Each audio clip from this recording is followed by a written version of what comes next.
Chapter 978. There were many powerful officials at the feet of the emperor in the capital, and there were countless hedonistic sons. Their families all had a lot of background, and they were young and vigorous. Almost every month, as the capital magistrate, Lu Dayo would handle a few such cases. These cases were not difficult, but they were also difficult. Those influential families were very prideful. Often, the two families involved would settle it in private without going through the county government. If there was no private settlement, he could judge the case impartially. The current county government was no longer what it used to be. As long as they upheld the word reason, there was no need to fear any so-called rich families. However, the situation this time was different. The Wang family could be said to be the most powerful family in the capital. Although the Li family of the Ministry of Personnel was not as powerful as the Wang family, it was supported by a bigger tree. Moreover, the Wang family and the Li family had a good relationship. As an outsider, it was better for him not to interfere. Li had listened to the county magistrate's detailed explanation on the way here. It was nothing more than a fight between two young people. From verbal conflict to physical conflict, it developed into a chaotic fight. In the process, the brothel was smashed, which attracted the attention of the county government. When Li Yi and Li Xian walked into the county government, the two families were already there. It was not appropriate for the elders to interfere in the affairs of the younger generation. The Li family sent the current housekeeper. Li Yi also knew the Wang family. It was the next head of the Wang family, Wang Yong. These days, he had been repeatedly pushed to the front by the Wang family. It seemed that the position of the head of the family was already stable. Wang Yong naturally knew Li Xian. He hurriedly stood up and said respectfully, "Wang Yong greets your majesty." "Your majesty." As soon as his words came out, the people present all knelt down. Li Xian waved his hand and said, "I just came to take a look." "Get up. The case should be solved as it should be." Wang Yong nodded his head respectfully before turning to look at Li Yi. With an apologetic look on his face, he said, "Brother Li, I've caused trouble for you today. Wang Jian is the son of my second uncle, and he doesn't know the immensity of the heavens and earth. When I return, I'll definitely get my second uncle to discipline him more strictly. As for the damage to the brothel, the Wang family will definitely compensate for it." Li Yi waved his hand and said, "Brother Wang, you don't have to be like this. It's normal to be young and impetuous. You and I have experienced this before. I've already asked County Magistrate Lu about it. Both of them are at fault. How can Wang Jiaquan bear the loss of the brothel? As for the apology, don't mention it again." Wang Yong knew his personality very well, so he didn't say anything. He nodded, then turned around, his face darkening. "Hurry up and apologize." The authority of the substitute clan head was still very useful. A young man with messy clothes bowed to the person opposite him and said, "I'm sorry." The other person also bowed in apology. The junior of the Wang family was quickly brought back by the servants of the Wang family. Ling Jie was also taken away by the steward of the mansion. It was originally a conflict between the younger generation of the two families, so no one would care. Wang Yong turned around and said with a smile, "A few days ago, my father said that he hasn't seen Brother Li for a long time. The tea that the Li family sent during the New Year festival is almost finished." Li Yi smiled and said, "If Lord Wang likes it, I'll have someone send some more another day." "No need for another day." Li Xian waved his hand and said, "It just so happens that Xin is at the Wang family these days, and I haven't been to the Wang family for a long time. How about today, Wang family?" The young man rubbed the bruise on his face and said with a displeased expression, "Big brother, why do you want me to apologize? It's not like I'm the only one in the wrong." A middle-aged man said with a sullen expression, "Who told you to have a conflict with the Li family?" The young man's expression became even more unconvinced. "So what if it's the Li family? Does the Wang family have to be afraid of the Li family? The Empress's surname is Wang, and the Wang family is also a century-old clan. Other than Li Yi, what else does the Li family have? Why do we have to be afraid of him?" "Shut up." The Wang family master, who had been silent all this time, glared at him and said in a low voice, "You unfilial son, what are you saying?" The middle-aged man walked forward, raised his hand, and shook it helplessly. "Is this something you can say?" "It is." The young man curled his lips and said, "He is so young, yet he has so much power. Now, he even has to fight with eldest uncle for the position of prime minister. Since ancient times, people with such power have always been feared by the emperor in the end. No one has had a good ending. Now, the officials are very afraid of him. The emperor can't tolerate him for too long. If he knows what's good for him, he should retire early. Otherwise, I want to see what will happen to him in the end." "Shut up." A harsh voice resounded in everyone's ears, but it didn't come from anyone in the hall. Wang Yong walked in from outside. The young man opened his mouth and wanted to say something, but Wang Yong picked up the chair beside him and smashed it on the young man's head. The chair broke into pieces in an instant, which showed how much force Wang Yong used. The young man fell to the ground with a swollen face and a bloody nose, but he didn't faint. He looked at Wang Yong in disbelief and murmured, "You haven't said enough?" Wang Yong glanced at him. When he picked up the second chair, everyone in the hall came back to their senses. The Wang family master stood up and asked in surprise, "Young-er, what are you doing?" Wang Yong threw the chair down and shook his head. The emperor and Count Marquis Li were outside just now. Hearing this, everyone's expression changed. The Wang family, Li Xian's face was gloomy and his eyes were filled with disappointment. Li Yi smiled and said unconcernedly, "He can't represent the Wang family."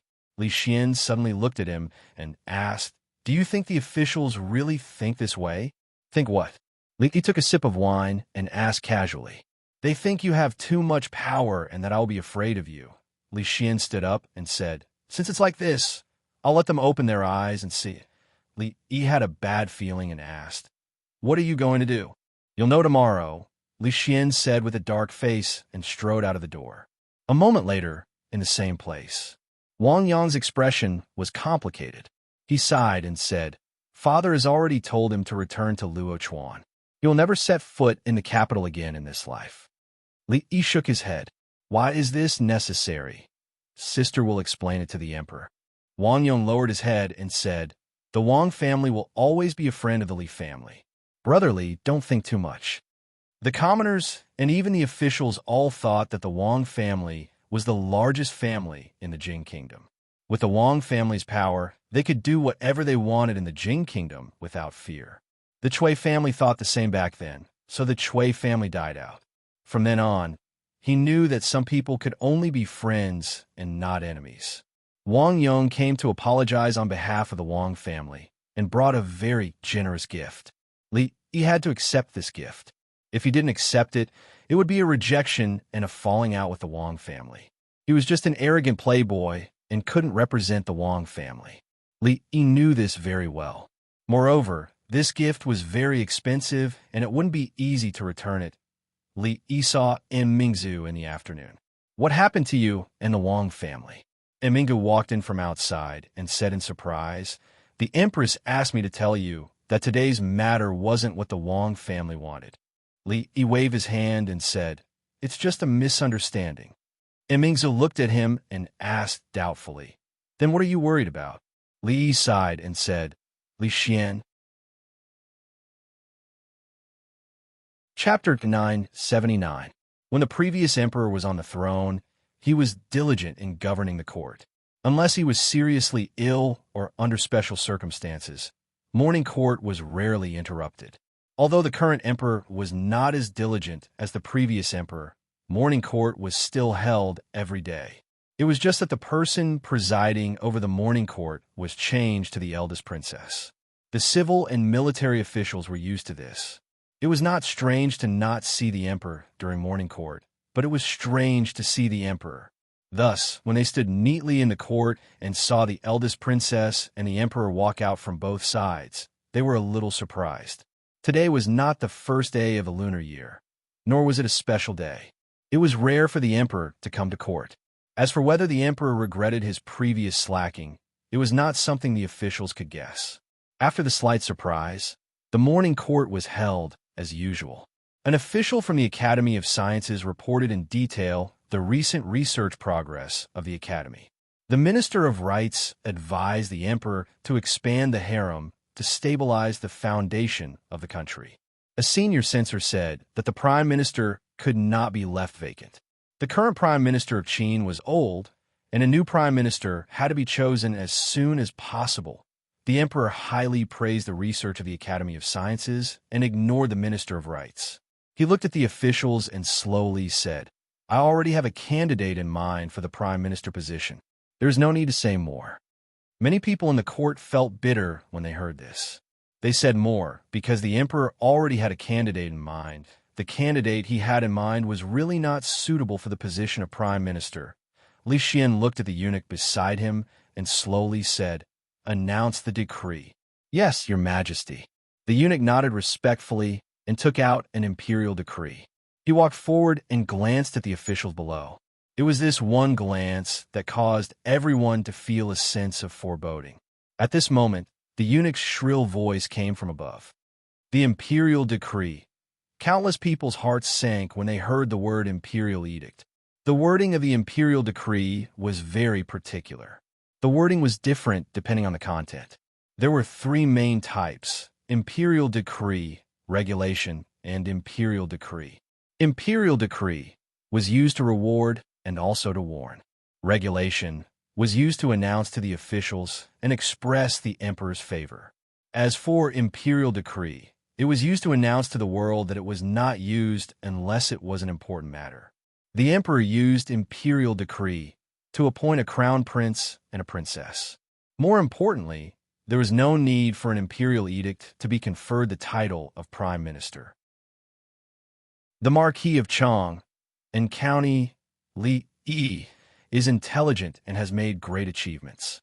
Since the early years of Jinghe, he created Tian Fa, offered horseshoes, changed interrogation by torture, repelled the enemy, opened the school of mathematics, and stopped the flood.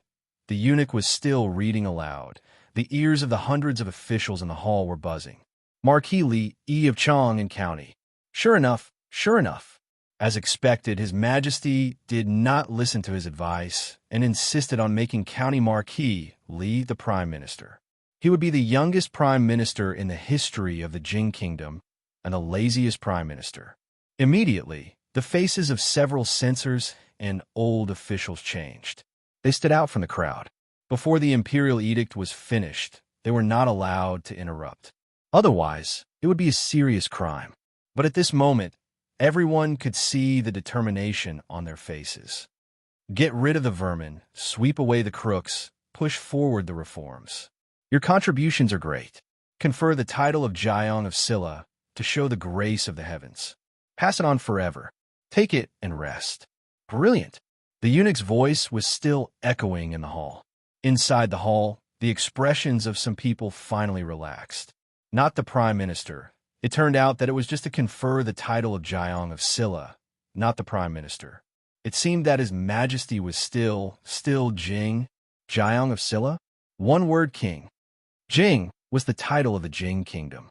Jiang of Silla had always been the most respected prince. Since decades ago, there had been no Jiang of Silla in the royal family. Now, His Majesty conferred this title to a person with a different surname. A person who was not from the royal family. This was ridiculous. This was the biggest joke in the world. Mingzu looked at Li Xian, who had a serious face. Her lips moved, but she did not say anything in the end. Your Majesty, please think twice. It is against the ancestral rules for a foreign official to be conferred the title of king. Your Majesty, please think twice. The imperial court was in an uproar. Countless officials knelt down and said loudly, "I have made up my mind." Li Xian waved his hand and walked out from the side. A eunuch said loudly, "Court dismissed. Prime Minister Shun, say something." Lord Wang, we can't let His Majesty act willfully. Lord Yang, please go and see the Empress Dowager. We can't let His Majesty act so willfully. Princess, Your Highness, please persuade His Majesty again. After the officials got up, they immediately placed their last hope on a few important officials. The head of the Wang family sighed. He knew why His Majesty would do this, So he also knew that His Majesty would not retract this imperial edict.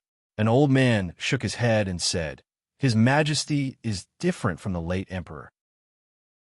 At this time, no one could say anything. Prime Minister Shun looked out of the palace with his murky eyes and murmured, "No, there's one more person. His Majesty will definitely listen to his words." In a certain palace in the imperial harem, Wang Qin brought a cup of tea and put it in front of Li Xian. She said softly, "My husband, don't be angry. They said I was suspicious of him." Li Xian held her hand and asked her to sit aside. Then he sighed and said, "Qin, do you think he can understand what I did?" Wang Qin sighed, but she could only sigh. There were some things that even if she could see clearly, she couldn't explain to him. He was worried that County Marquis Li would overthink because of the rumors outside. But he didn't know that the more he thought like this, the worse his situation would be. Today, not only the imperial court was in an uproar, but even the common people were also in an uproar in a very short time. Since His Majesty ascended the throne, County Marquis Li's power had reached its peak.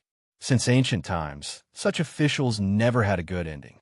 Not only the officials in the imperial court, but also the common people in the capital were guessing that it wouldn't be long before His Majesty began to suspect him.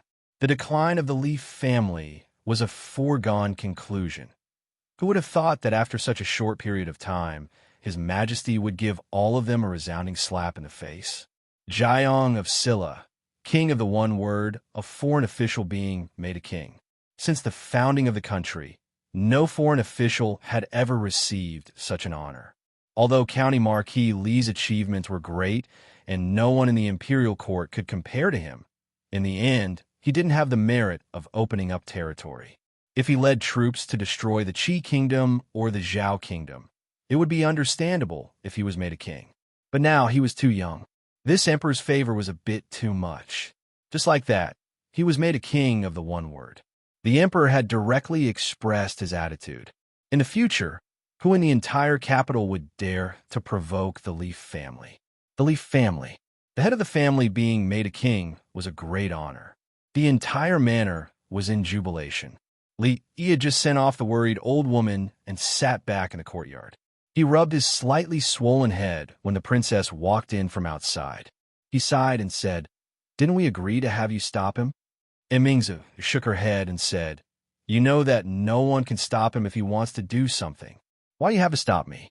Li Xian walked out from the back and said, "You have done so much for the Jing kingdom and the world. What is a mere king? Have you not counted how many foreign officials have been made kings since the founding of the Jing kingdom?" Li shook his head and said, "You don't care what the court officials think or what the people think.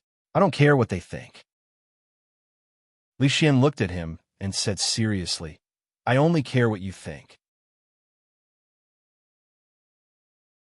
Chapter 980. Li knew what Li Xian was thinking, but he didn't know that he would actually do this. Jiang of Silla, king of the one word, was practically the person with the highest status in the Jing kingdom, other than the emperor. This was what it meant to be under one person and above millions. He didn't try to persuade Li Xian to retract the edict, because what was more influential than a foreign official being made a king was to retract the edict after being made a king. Normal people understood that a gentleman's words cannot be retracted by 4 horses, and as an emperor, his words were even more important. Li Xian didn't care about this at all. He said, "Don't worry, if the officials object, I will take responsibility."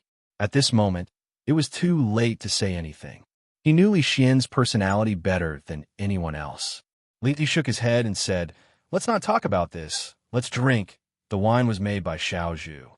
Xiao Zhu's wine had 2 characteristics.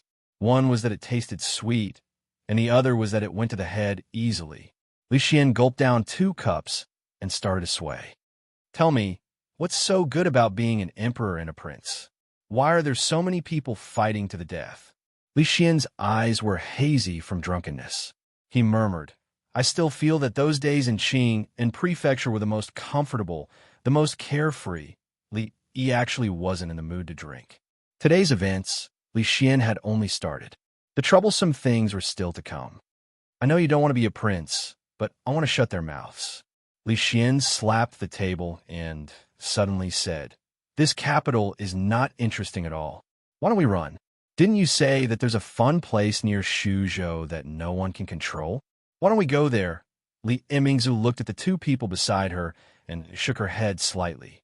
The person who least wanted to be an emperor had become an emperor, and the person who least wanted to be a prince had become a prince. Sometimes things in this world were so ironic. She stood up and lightly tapped Li Xian's shoulder. He immediately fell asleep on the table. She sat back down and looked at Li Yi, asking, "What should we do now?" Ever since Li Xian succeeded to the throne, Li Yi had been aware of certain things. However, he hadn't expected that Li Xian's sudden action would push a certain contradiction to the peak. "I don't know." He shook his head, looked at her, and asked, "Are you hungry? I'll cook you a bowl of rice." "I'm not hungry." Yimingzu shook her head. "One egg or two." Two. Reincarnation was a technical job. If one was born in the family of an emperor, king, general, or minister, they would not have to worry about food and drink for the rest of their lives. They would enjoy endless glory, splendor, and wealth. If they were born in a commoner's family, they would be born a notch lower than others. They would need to put in more hardships and effort than those people to earn a good future, but they might not be able to catch up to those people. Among these, the best situation was to reincarnate into the family of an emperor. Without any effort, they would be born princes and princesses. Children born in poverty might be able to change their fate with hard work and become a general and minister, but their birth had already determined that the highest they could achieve in this life was to become a general and minister. If they want to go one step further, they could only pray for a good reincarnation in their next life. However, there was always an exception. Yesterday's County Marquis Li and today's Jiang of Silla had created a precedent that had never been seen since the founding of the Jin Kingdom. There was a lot of discussion among the people. Other than expressing surprise, there wasn't anything else. On the imperial edict, the achievements of Jiang of Silla over the years were clearly written. In these years, many good changes had happened around them. People could almost see the shadow of Jiang of Silla in almost everything. He was made an exception to be conferred the title of king. It was unexpected, but also reasonable. There were not many objections from the people. However, because of this matter, the court and the royal family had a very tense relationship with the current emperor. There was no need to talk about the royal family. They all came from the Li family. How could they easily allow an outsider to interfere? Led by a few old members of the royal family with the surname Li Injingdo, they protested to the emperor. The princes outside had not received the news, but presumably they would not agree. In the court, there were already some complaints about the emperor's stubborn insistence on making County Marquis Li of Prime Minister. Now, the emperor did not make him Prime Minister and directly made him a king. In the future, when the Prime Minister saw him, he would also have to bow. Following an emperor who would flip the table at the slightest disagreement, it was really a headache. Whether it was the people, the court, or the royal family, he did not pay attention to any of them. After being conferred the title of king, he did not even invite guests to celebrate.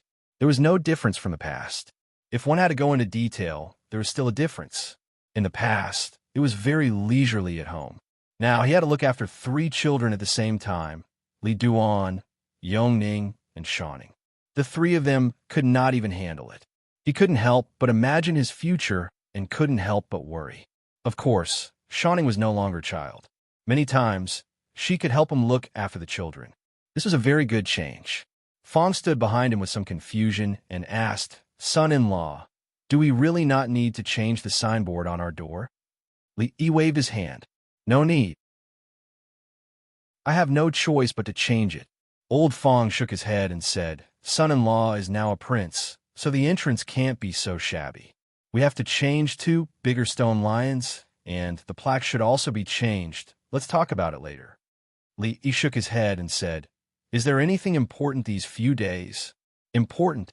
Fong scratched his head and said, "The important thing is that you have been conferred the title of Jiang of Silla. There seems to be nothing else. Right? Yesterday, the Baldy sent a letter. He said that he now has a lot of people under him. They have built a city in the mountains. I don't know the specifics. These things are all managed by Second Mississippi. If son-in-law wants to know, I could go to Second Miss to get the information. Fawn got up and left. Soon, he came back and said, Son-in-law, there's an old man outside looking for you. The old man who came to find him should be one of the most powerful old men in the Jin Kingdom. Li stood up and walked to the front hall. He cupped his hands to the old man who was waiting in the hall. I didn't know that Prime Minister Shun was coming. I didn't go out to greet you. Prime Minister Shun stood up and bowed in return. He said, this old man can't accept a bow from Jiang of Silla. The Li family and the Shun family could be considered to have some friendly relations. Prime Minister Shun had stood behind him several times in the court. He had people serve good tea, and after chatting for a while, he opened his mouth and asked, right now, only Prime Minister Shun is supporting the court. You should be very busy. How come you have the time to come here to drink tea? Prime Minister Shun smiled and shook his head. He said, this old man didn't come here to drink tea with Jiang of Silla. He put down the teacup and said, although Jiang of Silla is not in the court, I think you should know about the situation in the court these days. He didn't deny it. Prime Minister Shun raised his teacup and said with a smile, this old man hasn't thanked Jiang of Silla for Su's matter. He was talking about Shun Su disguising herself as a man and sneaking into the Mathematics Academy. Li suddenly realized that Prime Minister Shun had always kept a low profile in the court. He was the complete opposite of Prime Minister Qin and belonged to the gentle faction. But at their age, which one of them who could get to this position was not an old fox? The matter between Shun Su and Li Xian, whether it was unintentional or the Shun family intentionally pushed it, was ultimately the Shun family who benefited. He couldn't help but look at the old man in front of him in a new light. Li didn't respond, and Prime Minister Shun didn't continue on this topic. He looked at him and slowly said, I think Jiang of Silla knows His Majesty's temperament better than anyone else. His Majesty has fallen out with the court officials and clan members this time. The court is not stable. If this continues, there will be great losses. Only you can persuade His Majesty. Li looked at him and asked, what do you want me to do? Prime Minister Shun shook his head. This old man doesn't know what to do, but I know that His Highness Jiang of Silla definitely knows. You are not me. How do you know that I know? Jiang of Silla is also not me. How do you know that I don't know? If he continued to ask, he would be suspected of exaggerating the number of words. Li shook his head and didn't want to argue with the old man in front of him. There were some things that everyone was well aware of. At this point, he couldn't say any more. Chapter 981. This old man will take his leave. Take care, Prime Minister Shun. After sending off Prime Minister Shun, Li walked back to the courtyard and sat down. Prime Minister Shun did not come today to discuss the philosophical problem of man is not fish with him. Li Xian was stubborn and did things based on his passion. But as a scientist, he had a very important trait, persistence. He persisted until he hit the southern wall and did not turn back. After that, he continued to stride forward. When the former emperor was on the throne, he did not make arbitrary decisions. Most of the time, he would discuss with the court officials and take into consideration the opinions of the court officials. Li Xian usually did not care much about political affairs. But when he decided on something, no matter how many people opposed it, it could not change his mind. In the past, he was the crown prince. There was still Prince Ning and the former emperor who could restrain him. Now that he was the emperor, the entire world was his and no one could restrain him. If the royal family and the court officials continued to be in a deadlock with him, the one who would last until the end would definitely be Li Xian. As for Li Yi, he was pushed to the front just like that. But this cannot be blamed on him. He never did things in a roundabout way. If the court officials felt that he was suspicious of him, he would be bestowed the title of prime minister. If the court officials continued to be suspicious, he would be bestowed the title of king. This was his attitude.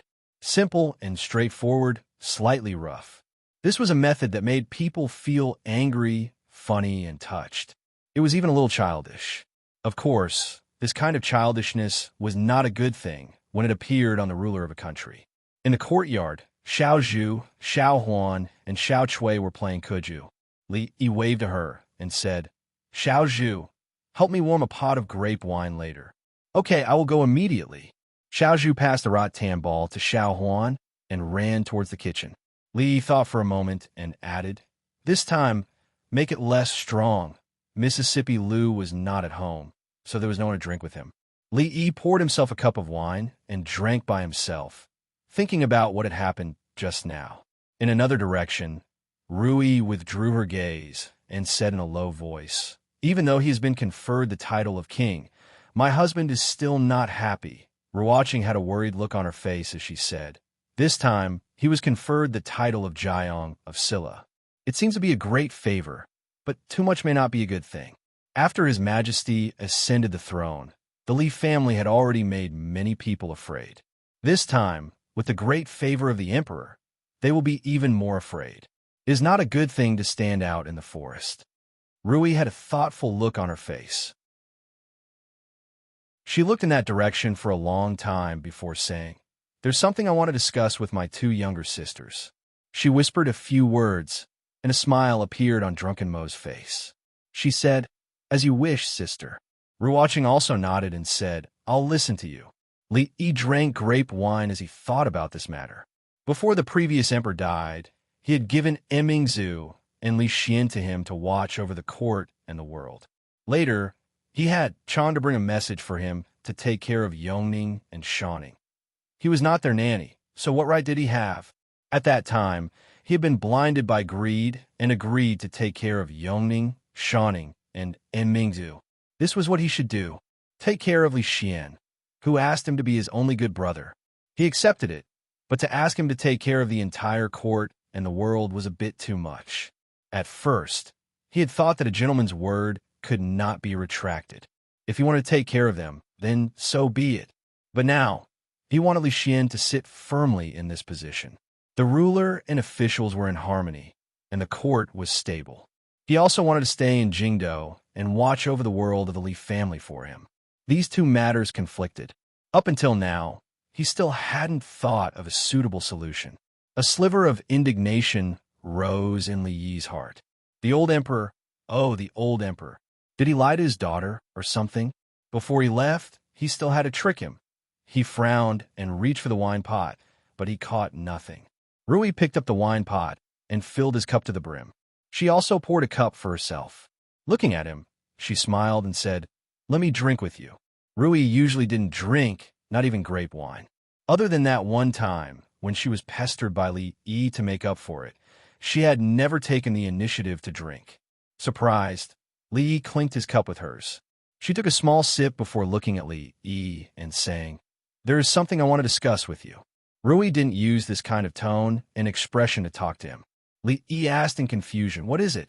Rui looked at him and said, "I want to go out for a walk." Hearing this, Li Yi was stunned. He then stood up and said, "I want to go out for a walk with my wife. I'm not talking about outside the house." Rui shook her head and said, "I'm talking about outside the capital. After staying in the capital for so long, I'm a bit bored. I want to bring my husband, Dwainer, Rui, Xiaohuan, and my two younger sisters out to play for a few days and see the scenery. The last time I went out with my husband was more than 2 years ago." Rui rarely took the initiative to make a request of him. Li Yi thought for a moment and didn't think for long. He nodded and said, "Okay." The world was so big. If Rui wanted to go out and see, he naturally had to accompany her. However, this way, he would probably have to go back on his promise to the old emperor. Forget it. If he went back on his promise, then so be it. At most, the next time they met, he would let him kick him a few times to vent his anger. He looked at Rui and asked, "Wife, where do you want to go?" "Of course, my husband." Li Yi nodded and asked again, "Then when are we leaving?" Rui thought for a moment and said, "We have to leave some time to prepare. Why don't we leave at the beginning of next month?" There was still more than half a month until the beginning of next month. There was enough time to prepare. Li Yi stood up and let out a long sigh of relief. This trip would probably take a long time. There were some things he needed to explain to the old madam. The brothels and shops in the capital had to be arranged properly. The brothels and shops had already formed a system. He didn't need to interfere too much. Even if he left for a year or two, they would still be able to operate normally. There was no need to worry too much. As for where to go this time, he needed to think carefully. He sat in the courtyard thinking. Mississippi Lou carried a small wine jar and sat opposite him. Mississippi Lou always drank from a bowl. He poured himself a bowl of wine and asked, "How has Lu Meng been recently?" Mississippi Lou replied casually, "Same as usual." He asked again, "Any news from the French?" Mississippi Lou said casually, "For the past 2 years, Lu Meng has been sending people there. They have conquered some territories. It's considered some achievements." If Mississippi Lou used some achievements to describe it, it must be more than just some achievements. Back then, he just happened to pass by there and arrange something. He didn't think much about it. Now, it was an unexpected gain. Thinking of something, Li suddenly asked, "Rui, do you have any particular place you want to go?" "No." Mississippi Lou shook her head. "Think about it carefully." Li looked at her and said, "When you were young is fine too. Do you have any places you want to go, things you want to do, or ideals?" "When I was young," Mississippi Lou thought for a moment and looked at him. She asked, "Does becoming the king of bandits count?" "Yes." Li was stunned. Then he looked at her and murmured, "King of bandits, what a coincidence." Mississippi Lou looked at him and asked, "You wanted to be the king of bandits when you were young?" Li thought for a moment and nodded. "More or less." Chapter 982. Two tigers cannot share one mountain.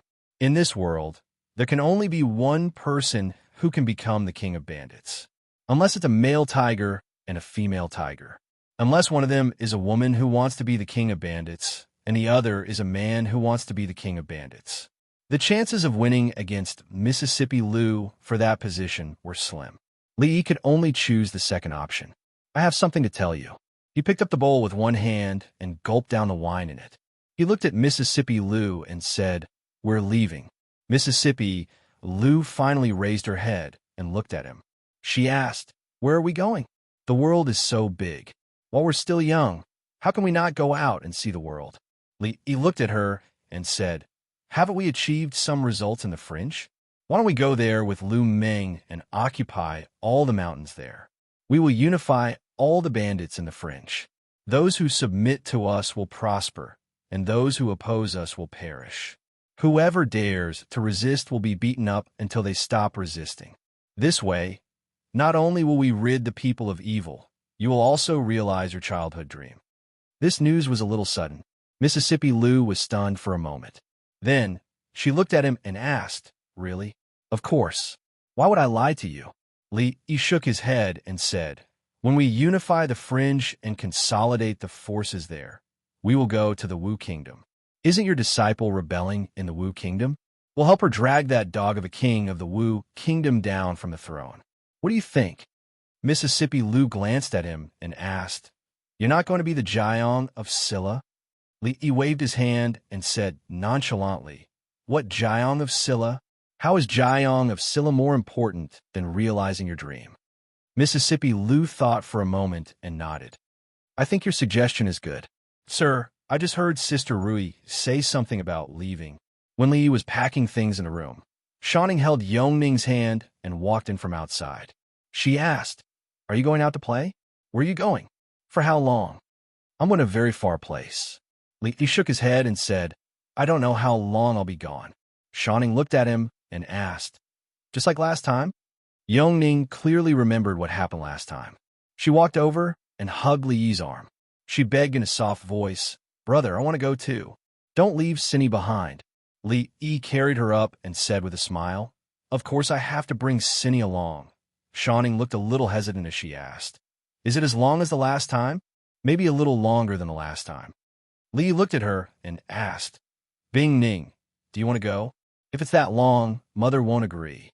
She showed a hopeful look on her face, but in the end, she could only shake her head gloomily and said, "I'll wait at home for you to come back." Li nodded. She had a distressed look on her face and murmured, "Next time, when I grow up, you must bring me along when you go out to play." "Okay." Li smiled and put Yongning down. He said, "Go play." Looking at the two little girls walking out hand in hand, Li Yi retracted his gaze. There was a trace of a complicated look on his face. The lake in the academy had now become the most popular place in the 3 academies. The lakeside was filled with green plants, and the bluestone road was paved with long benches for people to rest on. It was the first choice of the academy's students for their morning recitation. It was now class time, and there were not many people in the academy. On the bluestone road, Li Yi, Li Xian, and Mingzu walked side by side. Because of their identities, the former 3 heroes of the capital were no longer addressed as such. Li Xian turned his head and looked around. He sighed and said, "In these 2 years, the capital has changed a lot. Thinking back to when I first came to the capital, I really can't recognize it." This sentence should not be said by him, because the people who had caused these changes in the capital were here. In these 2 years, they had almost turned the capital upside down. They had built the 3 academies, fought against the king of Shu, fought against the Chui family, and overcome all kinds of obstacles in the court. They had implemented a new system and had established the current situation in the capital. Li Xian did not feel that it was shameless to say this. He said as he walked, "In a few days, I plan to expand this place and build a few more academies. The Academy of Sciences should also be divided. By then, you can give me some ideas. I will leave the capital for a while. What do you think about merging the School of Mathematics into the Academy of Sciences?" But Han might not be willing. Li Xian was startled. He looked at Li Yi and asked, "What did you just say?" Li Yi looked at the lake and said, "In a few days, I may not be of much help. I will leave the capital soon." Li Xian stopped, and Mingzu also looked at him. "Leave the capital?" Li Xian looked at him and asked in disbelief, "If you leave, what about your family's brothel and shop in the capital?" Li Yi looked at him strangely and asked, "I will only go out to play with Rui and the others." "What brothel and shop?" "Speaking of the brothel and shop, you have to help me keep an eye on them while I am away. Don't let anyone bully them. You are now the Jiang of Silla. Who would dare to cause trouble for your family's brothel and shop?" Li Xian frowned and said, "Why are you suddenly leaving? My wife said she was tired of staying in the capital and wanted to go out for a walk. What can I do?" Li Yi shook his head and said, "Besides, there is no point in staying in the capital all the time. It is good to go out and see the scenery." Li Xian looked disappointed. He then sighed and said, "I really envy you." "You can leave whenever you want." He looked at Li Yi and asked, "How long will you be away this time?" Li Yi thought about it and said, "At least half a year. At most, it is hard to say." Li Xian looked at him and said in surprise, "So long? I don't know the exact time. If I don't take advantage of my youth to see the great rivers and mountains, there will be no more opportunities in the future." Li Yi shook his head and said, "By the way, I want to bring Yoning with me this time. I am worried that if I leave her for too long, her illness will relapse. That child will only be close to you." Li Xian was slightly depressed, but he still nodded and said, "I will give an order. When will you leave?" "At the beginning of next month." "No, you still have to give me some ideas about the Academy of Sciences." Li Xian shook his head and said, "If you leave, it will be difficult for me to do these things in the future. Wait here for a while. I will immediately go to the Academy of Sciences to get the materials." After Li Xian left in a hurry, only he and Mingzu were left here. The princess had her head lowered since the beginning and did not say a word. After Li Xian left, she walked alone in the direction of the pavilion in the middle of the lake. Li Yi followed her to the pavilion. She finally asked, "Where are you going this time?" Li Yi thought about it and said, "My current plan is to go all the way west. I will first go to Qing in Prefecture, and in the end, I will probably go to Shuzhou." And Mingzu suddenly looked up at him and asked, "Are you coming back?" "How is that possible?" Li Yi said with a smile. He looked in her eyes and then lowered his head. The two of them fell into a long silence. And Mingzu did not ask any more because she knew why Li Yi had left. As long as he was still in Jingdou, the conflict between Li Xian and the officials would not be resolved. If a prince who was favored by the emperor and had power greater than the heavens stayed in Jingdou, countless people would not be able to sleep at night. He chose to leave for Li Xian. If he still wanted to come back, he would not think about leaving. After an indeterminable amount of time, Li Yi finally raised his head. Seeing her serious expression, he reached out to tug at the corner of her mouth and pulled out a smile. He said with a smile, "Of course I will come back. You are still here. How can I not come back?" Emingzu did not care about the hand that was playing tricks on her face. She stretched out her little finger and said, "Pinky swear." Seeing her action, Li Yi was first startled. Then he also stretched out his little finger and entwined it with hers. He said, "Pinky swear." Emingdu stretched out her thumb and pressed it tightly against his. "Pinky swear, hang yourself. Don't change for 100 years. Chapter 983. The capital is not peaceful these days. It's good for you to go out for a walk, the old madam hugged Li Duan and sighed. But Dwainer is still so young. Will he be able to endure such a long journey? Li Yi comforted her. It's a slow journey. There's no rush. The journey was long, and it was inevitable that the horses and carriage would be tired. However, the Li family's carriages were specially designed and had good shock absorption. In terms of comfort, even Li Xian's imperial carriage could not compare, so it was not a big problem. Every time you go to a place, write a letter to Grandma. The old madam looked at him and warned him. I don't know how long my old bones can last. I'm afraid I won't see the day Dwainer grows up. Li Yi shook his head. Master Tan Yin said that Grandma's body is healthy. It's not difficult for you to live to 100 years old. You will definitely see that day. I don't ask for a long life. I'm already satisfied to see you all well. The old madam sighed again. This trip will not be short. You will have to personally visit some manors. Li Yi nodded. I know. With his current identity and status, as well as his connections in the capital, even if he left, he could not leave quietly. He could not go on a trip with Rui like last time. Moreover, the meaning of this departure was completely different from the last time. Qin Manor. An old man in a plain gray robe personally brewed a cup of tea and handed it to the opposite side. He shook his head. I thought that the court was now clear and bright and talented people were emerging. I didn't expect that there would still be so many short-sighted people. They are muddle-headed. After Prime Minister Qin resigned, he became more spirited. He had just chatted with him and learned that after the old man resigned, he drank tea and listened to the opera every day. This old man who had worked hard for the country for a lifetime, although he could not be said to be happy in his later years, at least he had some leisure. He had acted on the stage for a lifetime. Now it was time to sit down and listen to the opera. Li took a sip of tea and smiled. It's rare for a person to be muddle-headed in this lifetime.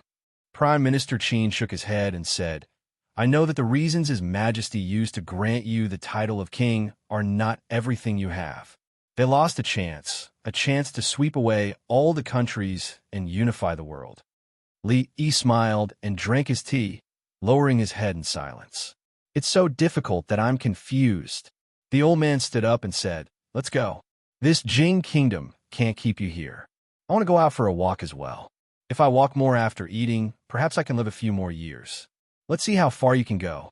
I only hope that when the time comes, you won't point your sword at the Jing kingdom. Li Yi shook his head. Prime Minister Qin, you worry too much.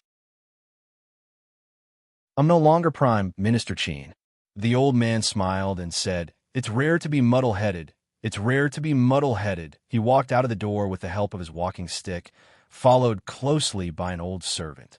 When Li walked out of Qin Manor, he saw a few figures walking towards him. Be careful. Qin, he supported a woman and carefully walked up the steps. The woman's belly was slightly bulging, indicating that she was pregnant. The woman's face was somewhat familiar. Li Yi quickly remembered that she was Lady Shuangshuang's older sister, the girl called Lin Qin, who had cried out in front of the Ministry of Justice. Help Madam inside first. Qin, he ordered the two servant girls behind him, turned around, bowed, and said, This commoner greets Jiang of Silla. A man stood behind Qin He. When he saw Li Yi, his eyes revealed joy. Li Yi nodded slightly. When he passed by them, he paused and asked, With your courage and ability, have you never thought about becoming an official in the court and reviving the Qin family? Becoming an official in the court. Qin He smiled and then said, Becoming an official in the court is boring, and reviving the family is even more boring. How can it be as free as being a commoner? Your Highness Jiang of Silla, what do you think? Li Yi turned around and looked at the woman who had already gone far away. He raised his hand slightly and said, "Congratulations in advance." "Thank you, Your Highness." Fong sat in the carriage and asked, "Son-in-law, where are we going now?" In the capital today, there were not many mansions that were worthy of him personally visiting. Li Yi thought about it and said, "To General Shui's manor." Although old General Shui's address had the word old in it, other than the white hair on his head and the wrinkles on his face, he had nothing to do with the word old. When Li Yi and Fong walked in, he was bare-chested and running around the courtyard with two huge stone padlocks in his hands. When he saw Li Yi enter, he looked around and frowned. "You brat, you really don't know the rules anymore. How can you not bring a gift when visiting the Venerable One's house?" Li Yi waved his hand and said, "I'm only here to see if old General Shui is still healthy. I'm not here as a guest. It seems that old General Shui is still strong despite his old age. I'll take my leave now." "You still want to leave? What kind of place do you think the Shui Manor is? You can come and go as you please." Old General Shui threw over one of the stone padlocks in his hand. Li Yi caught it and threw it to Fong behind him. He turned around and said, "The Shui Manor is a general's manor, not a bandit's lair. There's no need to be so overbearing, right?" Old General Shui grinned and said, "You don't say. My old Shui family's ancestors were indeed bandits. They followed the founding emperor to conquer the world and became a general. That's a coincidence." Li Yi smiled and said, "My ancestors were also bandits. We're both bandits, but the difference is really big." Old General Shui looked at him with eyes that shone brightly. He said, "I've long said that you are suitable for the army.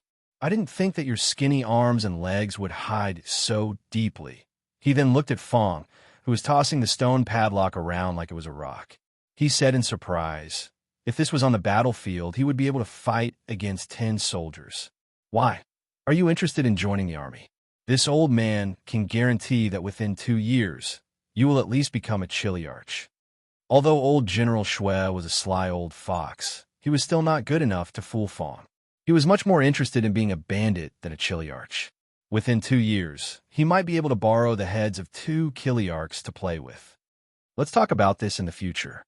Li Yi shook his head and said, "I'm here this time to bid you farewell." "Farewell?"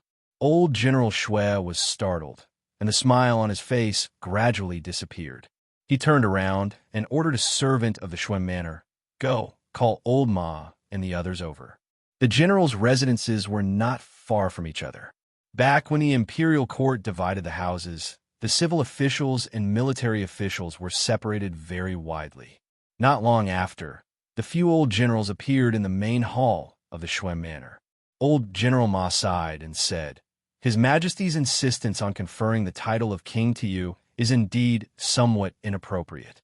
Otherwise, the situation would not have turned out like this." Li Yi shook his head and said, "It's not just because of this reason. I have more important things to do." Old General Shui turned to look at him and asked, "What important things?" Li Yi shook his head and did not reply. "Let's not talk about this. Let's drink." Old General Ma slapped the table in annoyance and said, "Let's not talk about these ** tea matters. Go and do whatever you want to do. Don't worry, with us old fellows in the capital, we will definitely protect the Li family." Li Yi came to visit these old generals with this intention. His only family was not afraid of anything, but the old Mistress Li family was different. With the double insurance of Li Xian and these old generals, he could only leave with peace of mind. He raised his wine cup and said, "Let me toast to the generals." Old General Shui waved his hand and said, "At this time, you brats still want to play tricks. Toast to this old man first." Old General Ma said angrily, "Old Shui, why should I toast to you first? Is your face bigger or that thing bigger?" Old General Shui said mockingly, "In terms of face, this old man can't compare to your horse face. In terms of that thing, who has this old man been afraid of? Why don't we compete? I'm afraid of you." Li Yi hurriedly pulled the two of them apart and said, "Didn't we compete last time? Let's not compete today." Let's drink, let's drink. Chapter 984. Even though Li Yi's alcohol tolerance had increased significantly during this period of time, he was still no match for these old generals who valued alcohol as much as their lives. This was especially so when the few of them added up. After a round of toasting, he realized that he could not drink anymore. Thankfully, his alcohol tolerance had increased, and so had his alcohol tolerance. When he was drunk, he would just sleep. He would not act like a hero when he was drunk, nor would he talk nonsense when he was drunk. He would also not forget what had happened when he woke up. Of course, when he was drunk with Mississippi Liu and Mingzu, there was no way of knowing what he had told Mississippi Liu and what he had promised Mingzu. My alcohol tolerance is too high. Old generals, please continue. I'll take my leave first. If he drank any more, he would be a little drunk. Li Yi wobbled and bade farewell to the few of them. With Fang's support, he walked out of the Shui manor. Seeing him walk out, old General Shui sighed, shook his head, and said, "This child, he's a good child." Old General Ma revealed a gratified expression. "It's the Jing Kingdom's fortune that His Majesty has such a confidant." Old General Shui suddenly picked up a wine jar and took a big gulp, scolding, "That bunch of trash! What do they know?" Old General Ma crushed the wine bowl in his hand and said fiercely, "After this, if anyone dares to cause any more trouble, no matter who they are, I'll skin them personally." The killing aura of an old general who had killed his way out of a mountain of corpses and a sea of blood was extremely strong. The two servants of the Shui clan at the door shuddered and silently moved further away. After walking out of the Shui manor's door, the hazy look in Li Yi's eyes disappeared. Fang let go of him and asked, "Son-in-law, where should we go next?" "Go." Li Yi gave it some thought and suddenly realized that there was no place in the entire capital that was worth him going to. He fell silent for a moment before saying, "Chun Clan's cloth shop." "All right." Chun Clan's cloth shop. Chun Chong looked at the young man who was limping into the shop and said, "Prince Xin, what are you doing here?" During the time of the national mourning, many of the princes rushed back to the capital. Now that the mourning period was over, the princes who stayed in the capital were already rushing back to their fiefs. Prince Xin had been attacked by the holy religion and had injured his leg, so he had been recuperating in the capital. He was the only exception among all the princes who had come of age. Over the past few days, Prince Xin came here every day. However, he did not create trouble and merely bought a piece of cloth every day. But the calmer he was, the heavier Chun Chong's heart became. "What's wrong? Don't tell me you're picky about who you sell your cloth to." Prince Xin limped around the shop, looked at Chun Chong, and asked, "You don't wish to sell it to I?" Chun Chong bowed. "Of course not. Don't worry, I's only here today to buy cloth." Prince Xin patted him on the shoulder and said, "Bring out the most expensive cloth in your shop. I can afford it." Chun Chong threw a glance at a servant in the shop, and that servant immediately went to the counter. Not long later, he came out with a piece of cloth in his hand and said, "Your Highness, this piece of cloth is the newest style in our shop. It's made from the best silk and is priced at 100 taels." A guard took the piece of cloth and handed it to Prince Xin. Prince Xin touched it and said, "It's a good piece of satin and it's worth the price. I'll take this one. Pay up." Prince Xin waved his hand and said, "I'll be leaving first.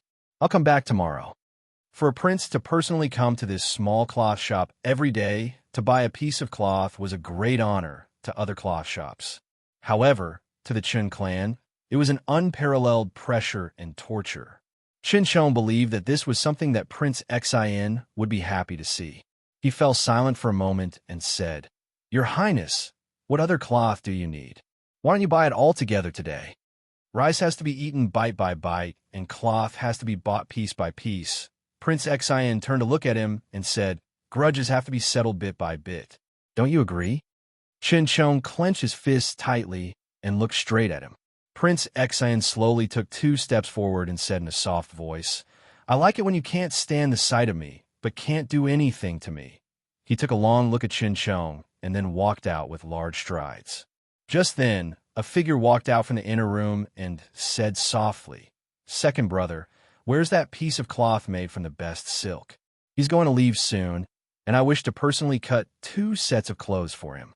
Chun Chong's countenance changed, and he quickly walked over, saying, "Miao Yu, your body hasn't recovered yet. Why did you come out? Quickly go in." At the entrance of the cloth shop, Prince Xian's footsteps paused, and he turned back. He took the cloth for the guard's hands and asked, "Is it this one?" Third young mistress, Chun, saw the piece of cloth in his hand and was stunned for a moment. Then she said with a troubled expression, "Customer, can you give this piece of cloth to me? As compensation, you can choose any piece of cloth in the shop." Prince Xian. Her countenance changed, but Prince Xian broke into a smile. "Unfortunately, I also like this cloth a lot." Prince Xian smiled and took out a pair of scissors from the counter at the side. He made a few cuts on the cloth in his hands, shook his head, and said, "It's just a pity. I bought it for 100 taels of silver." Seeing the pained expression on third young Miss Chen's face, Qin Chang's countenance sank, and he said fiercely, "Your Highness Prince Xian, you're not welcome here. Please get out." "Qin Chang, who do you think you are?" Prince Xian's face, which had been wearing a smile all this while, suddenly turned extremely savage. He threw the cloth and scissors in his hands onto the ground, and green veins popped up on his forehead as he bellowed, "Do you think that the Chun clan is still the same Chun clan? Do you think that Li will still be able to protect you?" Qin Chong supported third young Miss Chun, clenching his fists tightly as he looked at Prince Xian, not saying a word. His Majesty disregarded the objections of the officials and members of the imperial clan and conferred the title of Jiang of Silla to Li Yi. Although his status was extremely high, he had become a thorn in the eyes of many officials and nobles in the capital. His status was too high, and his authority was too great. His Majesty trusted him too much, trusting him to the extent that he could go against the opinions of all the officials and the ancestral rules, disregarding the repercussions, and act recklessly. While he was in the capital, Prince Xian could not act recklessly. Once he left the capital, one would be a guilty official while the other would be a prince. Even if Prince Xian were to do anything to them, he would not receive much punishment.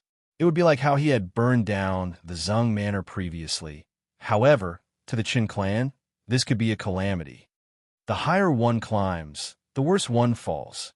The roar on Prince Xian's face gradually turned into maniacal laughter. He even laughed until tears rolled down his face. Jiang of Silla. Does he think that he's a prince just because his Majesty conferred him the title of Jiang of Silla? Won't he still have to leave the capital like a stray dog? After he leaves, it'll be your turn. The expression on Prince Xian's face gradually turned crazed. "He wants one of my legs, but I want your Qin clan to pay with your lives." Qin Chong took in a deep breath, and his expression turned calm as he said, "Li Zhe, this is the capital. It's not a place where you can behave atrociously. Do you think that I'm the only one who wants your Chun clan to be destroyed?" Prince Xian was no longer bothered by the fact that Chun Chong had called him by his name. Hearing that, he laughed out loud and said, "The Wu family, the Qian family, the Wei family, the Zhang family. Which one of these people doesn't have a deep grudge against you guys? I know about the Wu family and the Qian family, but which one is the Wei family and the Zhang family?" A voice suddenly rang out from the door. Prince Xian's smile grew even wider. "The Wei family. Of course it's the Duke of Wei Manor. The Zhang family, the Zhang family." As he laughed, his voice gradually became softer. The smile on his face froze, revealing a horrified expression.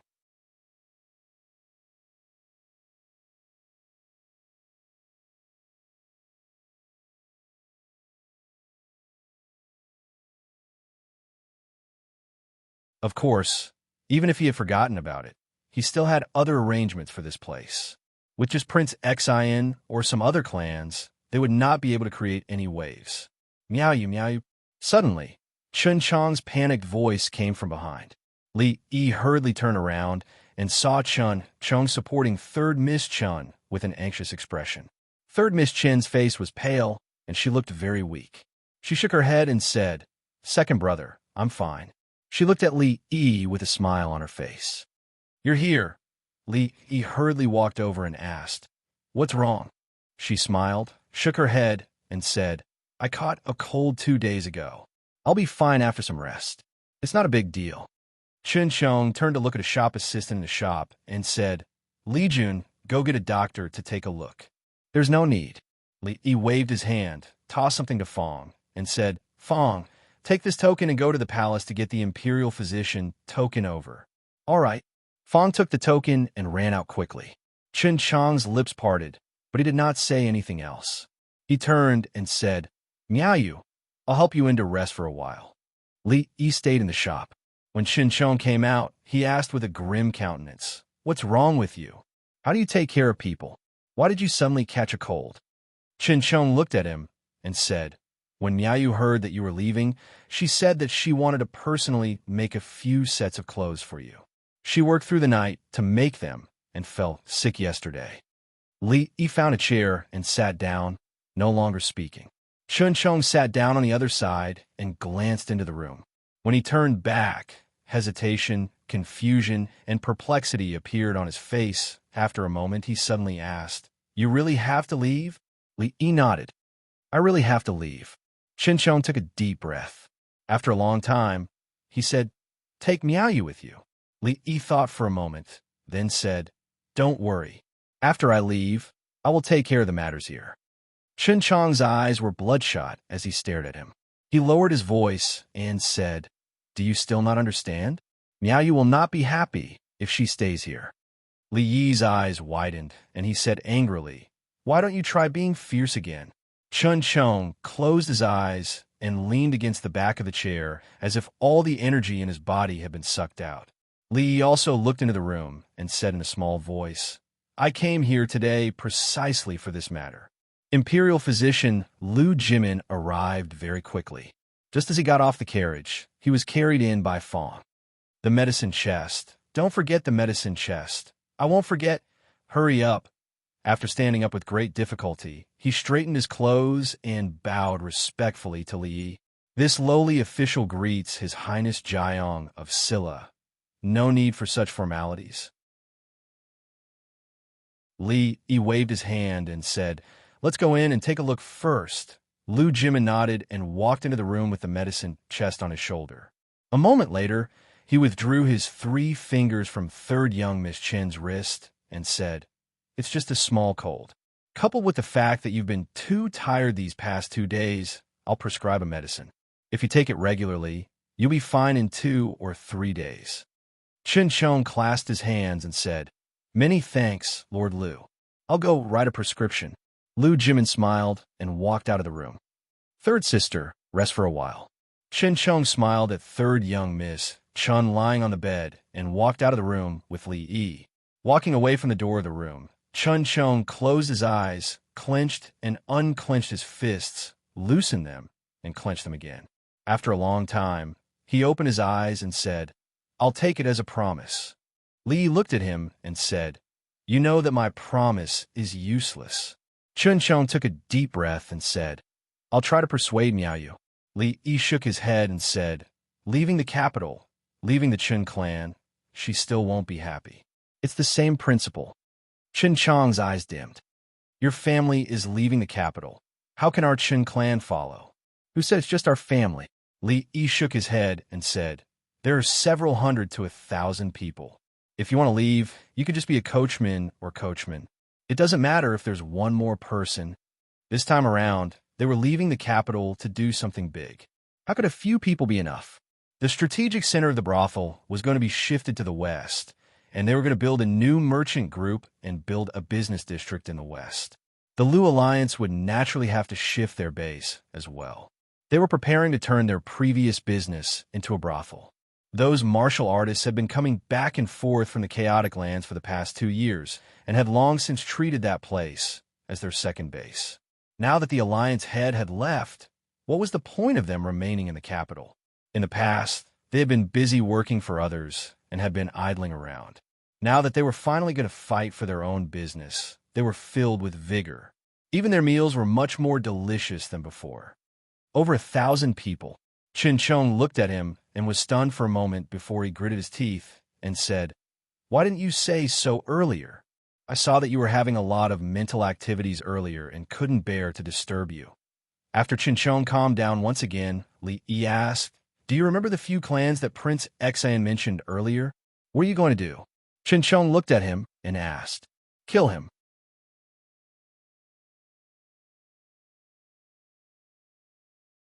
Chapter 986. In the main hall of the Wu clan, several people were seated at a table. There was a sumptuous feast on the table, and everyone was beaming. A middle-aged man let out a long sigh and said, "He's finally going to leave." The person next to him drank a cup of wine, finally feeling relieved. He nodded and said, "From a certain perspective, it's not a bad thing that His Majesty has conferred him the title of Jiang of Silla. It's easy to leave the capital, but it'll probably be difficult for him to return. It's good that he's gone. With him gone, there'll be no one who can protect the Chen clan. The Li family and the Chun clan have a deep feud to begin with. Who would have thought that he would actually? In any case, Prince Xian will definitely not let the Chun clan off this time around. We just need to wait patiently for a few more days." The news that Li Yi, the Jiang of Silla, was about to leave the capital made all the influential officials in the capital secretly heave a sigh of relief. Most people felt that His Majesty had favored him too much and that it was detrimental to the stability of the court's politics. They felt that he had broken the rules of the aristocratic circle in the capital. After all, no one wished for the capital to have 2-3 emperors. Of course, to everyone present, due to the feud between him and the Chen clan, it would be hard for them to feel at ease with him in the capital. Therefore, they hoped that he would leave as soon as possible. After receiving this news, it was a must to hold a grand banquet. If it was not because they were worried that it would be too conspicuous, they would hold a banquet that lasted for 3 days. Right now, at the entrance of the Wu clan, Li Yi raised his head and looked at the signboard of the Wu clan and asked, "Is it this Wu clan?" Ching nodded. "It's this Wu clan."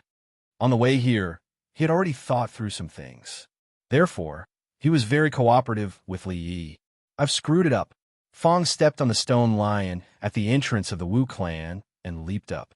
He took down the signboard of the Wu clan and broke it into several pieces with a palm strike. Before the gatekeeper of the Wu family could react, his family's plaque was smashed. He ran out and said angrily, "You, who are you? What do you want?" After coming out of the cloth shop, they went directly to the nearest Wu family. Only Fong and Su were with them. Su disdained to do these things, so he followed them with his hands behind his back to watch the fun. Although Fong could do it alone, it was time-consuming and laborious. "Call your master out."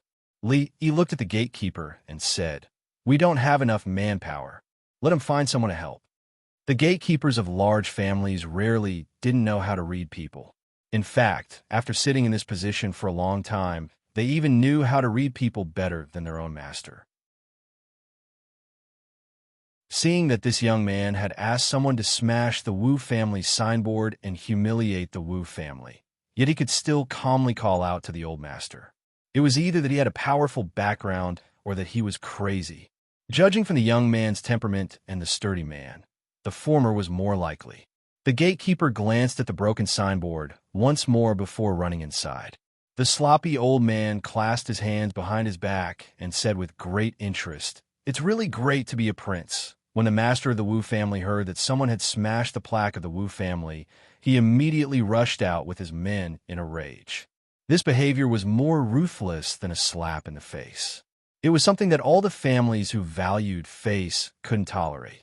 He was the first to rush into the yard with his men and was the first to kneel. "Greetings, Your Highness, Your Highness, Your Highness," the master of the Wu family said in a trembling voice, his face pale and his voice trembling.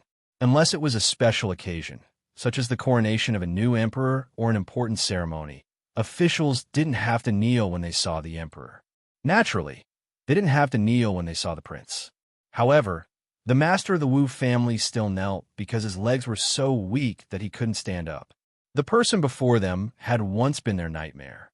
Although he was going to leave the capital soon, as long as he was in the capital, they wouldn't wake up from their nightmare. There's no need to be so courteous. I'll be embarrassed later on.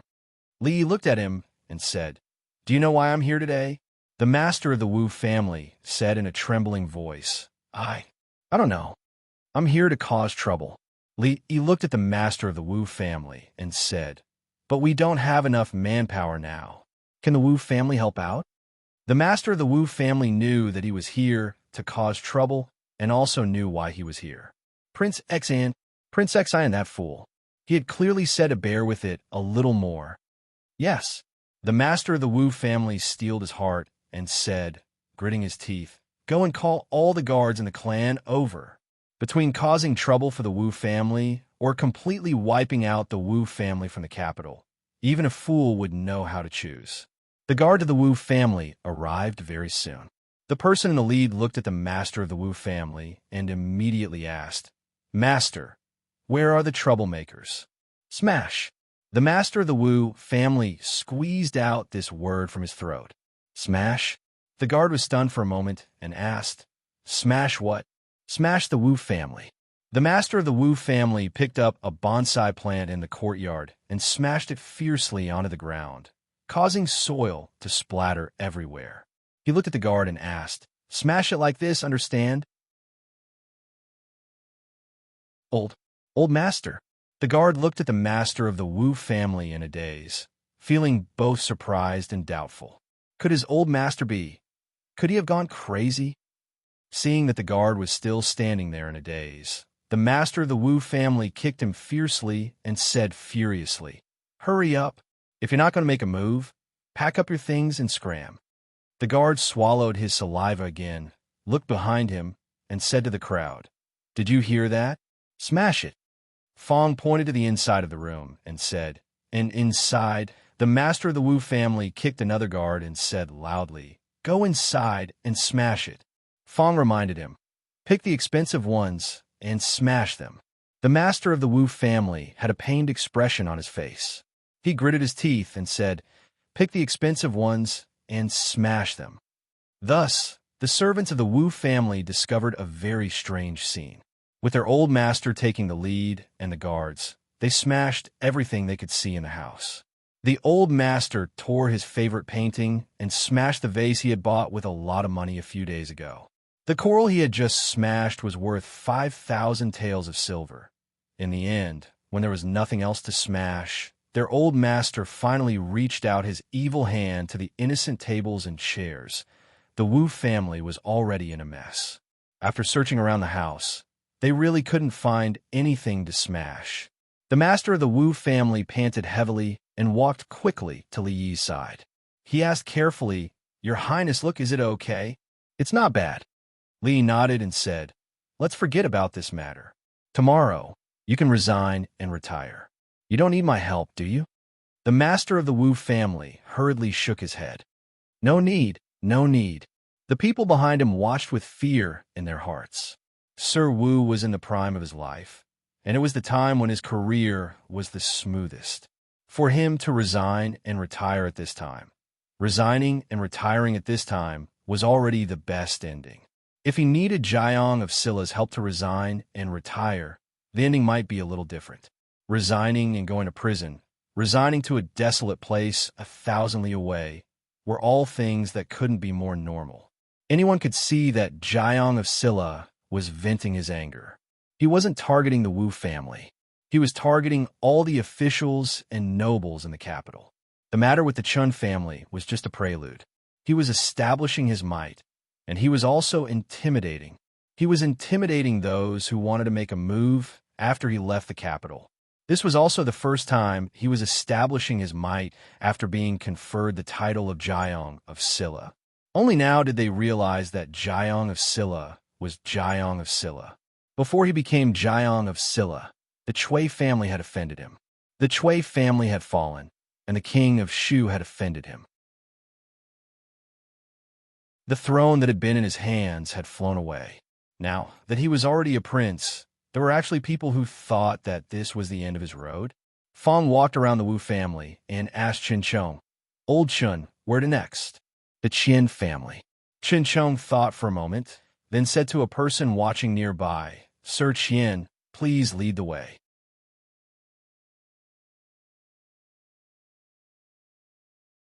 Chapter 987. Sir Qian, please lead the way. Qin Chang's words caused the expression of a middle-aged man in the crowd to change. The Qian family and the Chun family had some old grudges. Of course, at that time, the Qin family was still a big tree in the imperial court. The Qian family spent a lot of money and connections to get an important position with great difficulty, but it was replaced by a member of the Qin family. For the Chun family, this might be done casually, but for the Qian family, it was a big loss. In the past, the Qin clan was backed by the king of Shu and had extraordinary influence in the imperial court. It was not something a mid-tier clan, like the Qin clan, could compare to. However, that was then, and this was now. Now, the Qin family was like the sun in the sky, while the Chun family had fallen to the level of commoners. It was time to get revenge for the past. Who would have thought that the news would be leaked in advance and actually attract such a great god? Qin Chong looked at the stunned middle-aged man and shook his head. Forget it. I originally thought that Lord Qian was familiar with the road. Since Lord Qian is unwilling, we'll go ask a few passers-by. Wait. The middle-aged man walked out from the crowd and said in a low voice, I'm familiar with the road. There's no need to trouble others. Marquis Wei, Assistant Minister Zhang. Do you want to go together? Qin Chong looked at the people in the crowd and said, In a while, I will have to trouble you. Even he himself felt that he was very arrogant when he said that. Even when the Chun family was at its peak, he had never been so arrogant. However, at the thought of what Prince Xian had said earlier, pay with your life, the flames in his heart that had been extinguished with great difficulty reignited once again. He only wanted these people to lead the way. What they wanted was the Chun family's life. Was this too much? A moment later, in the Qian family. Master, you are back. When the gatekeeper of the Qian family saw his master walk in, he immediately went forward and said respectfully. The head of the Qian clan said in a low voice, Let all the maids and servants come out. Gathering all the maids and servants in a mansion was something that had never happened before. The gatekeeper looked at him in surprise and asked, Master, is there something wrong? The head of the Qian clan clenched his teeth and said, Do as I say. Seeing the patriarch's expression, the gatekeeper quivered and hurriedly ran into the mansion after responding. Soon, all the guards, maids, and servants of the Qian clan had gathered in front of the Qian clan. The Qian clan's clan head looked at the signboard above the main gate, clenched his teeth, and said, Smash. I'll go back first. Li looked at Qin shook his head, and said, I'll leave the rest to you. Fong, stay by his side for now. All right. Fong nodded his head. When he saw the Qian clan servants struggling to reach the plaque on the gate, he quickly walked up and smiled. Let me help you. On the way back, the sloppy old man picked his nose and asked, Kid, it doesn't feel good to be at a disadvantage, right? It doesn't feel good to be at a disadvantage. Li nodded and said, But it feels good to be a bully.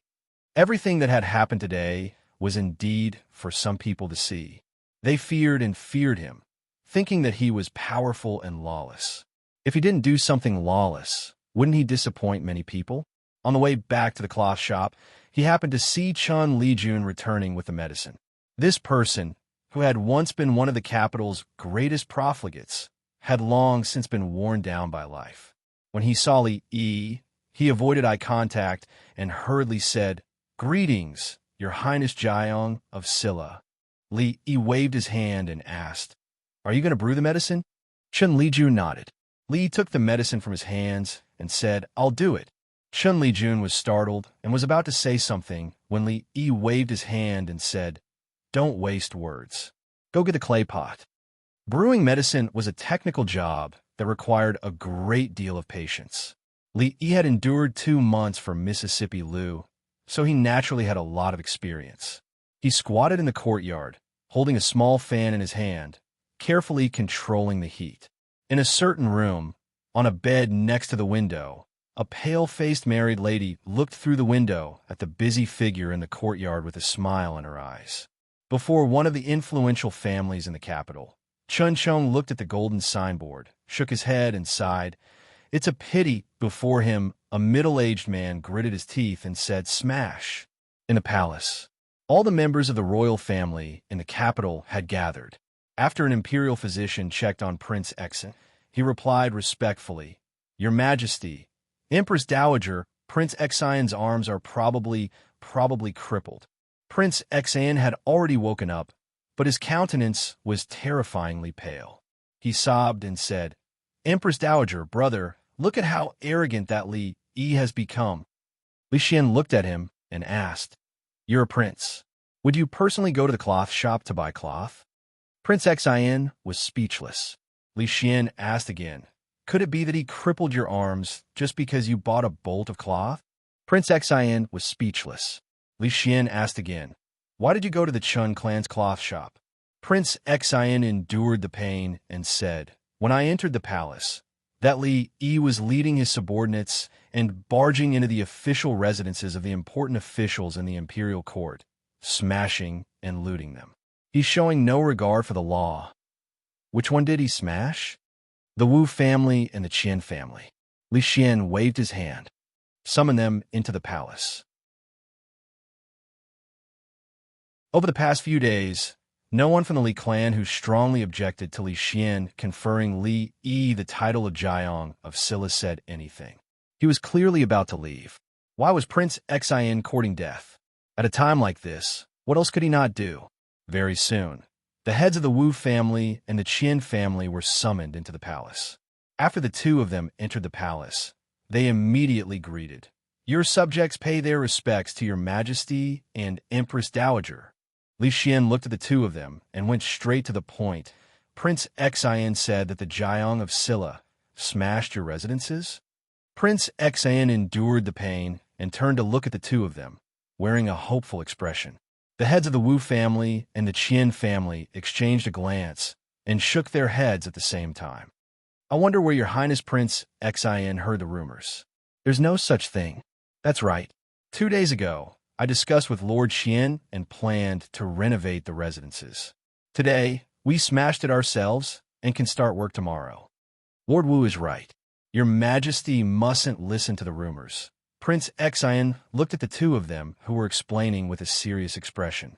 He felt that it was not just his arms that were hurting, but his heart was hurting as well.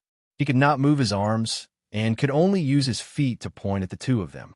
You guys." The head of the Wu family looked at him, shook his head, and said, "Your Highness Prince Exan, you mustn't believe in the rumors." Prince Exan lay on the ground, looking at the roof of the hall. His eyes finally lost their color. Li Xian threw a glance at him, shook his head, and said, "I'll get 2 imperial physicians to follow you. You can set off for your conferred land tomorrow." Li Yi did not care if Prince Exan entered the palace to lodge a complaint, nor did he care about the aftermath of the matter between the Qian family and the Wu family. He finished brewing the medicine, helped third young Miss Chen up, and then used a spoon to feed it to her. He put down the bowl, looked at her, and asked, "Is it bitter?" She nodded and said, "A little. Eat an apple. It won't be bitter after you eat it." Li Yi picked up an apple and started to peel it. The only maid in the room watched in astonishment as the apple skin slid down in a spiral shape. Before it landed on the ground, she reached out to catch it. Third young Miss Chen looked at that maid and said softly, "Sure, you can leave first." The maidservant responded and retreated out of the room. Li Yi cut the apple into slices and handed it to her on a plate.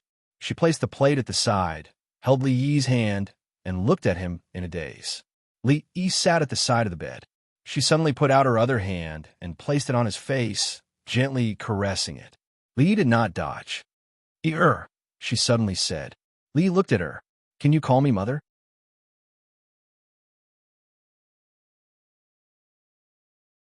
Chapter 988. Can you call me mother? When third Miss Chun said these words, Li Yi saw some affection, some tenderness, and some indescribable complexity in her eyes. "You have always been," Li Yi said softly as he tightened his grip on her hand. He revealed a smile on his face. "Mother." A faint blush appeared on her pale face. She nodded her head and responded, seemingly using all the strength in her body. It took more than 2 hours for Fong and Chun Chong to return. In the end, the Qian family, Wei family, and Zhang family had all met the same fate as the Wu family. They had destroyed their own manners, resigned from their positions, and retired. The first to jump out always received the harshest punishment, but it was not the harshest. If they left the circle of the nobility in the capital and left the court, they could still become a wealthy official. At the very least, their clans could be preserved. After today, if there were still people who did not know the difference between life and death and jumped out, then he would not give them any leeway. Li Yi looked at Qin Chong and said, "Make preparations. We will leave at the beginning of May." It was no longer suitable for the Chun family to remain in the capital. Although Qin Chong did not like him, and he did not like Qin Chong, he could not make his godmother sad. This time, he could count him in. Qin Chong looked at Li Yi and asked, "Miao Yu?" Li Yi waved his hand. "Later today, I will come to pick her up." Qin Chong nodded and said no more. Fong seemed rather excited. Using violence to solve problems was his hobby. He was the happiest person to leave the capital this time. If it were not for the fact that he still had his wife and Xiaohong at home, he would have made countless trips back and forth between the capital and Suzhou. He looked in surprise at Li Yi and asked, "Son-in-law, your eyes are a little red. What's wrong? Did sand get in?" "The wind is rather strong today." The stone hanging in his heart finally fell. Li nodded, stood, and said, "Let's go back." Li Duan wasn't used to the sudden addition of an elder. He still couldn't understand some things, but he liked the sudden appearance of this grandma. A grandma who would feed him delicious food and play with him was much better than his aunt who always spanked him. Rui and third Miss Chun had known each other for a long time. She often visited her with Li Yi. As for Zue Mo and Ruoqing, they were more familiar with each other. It was just that they were not used to calling each other mother instead of Mrs. Chun, and they would blush a little.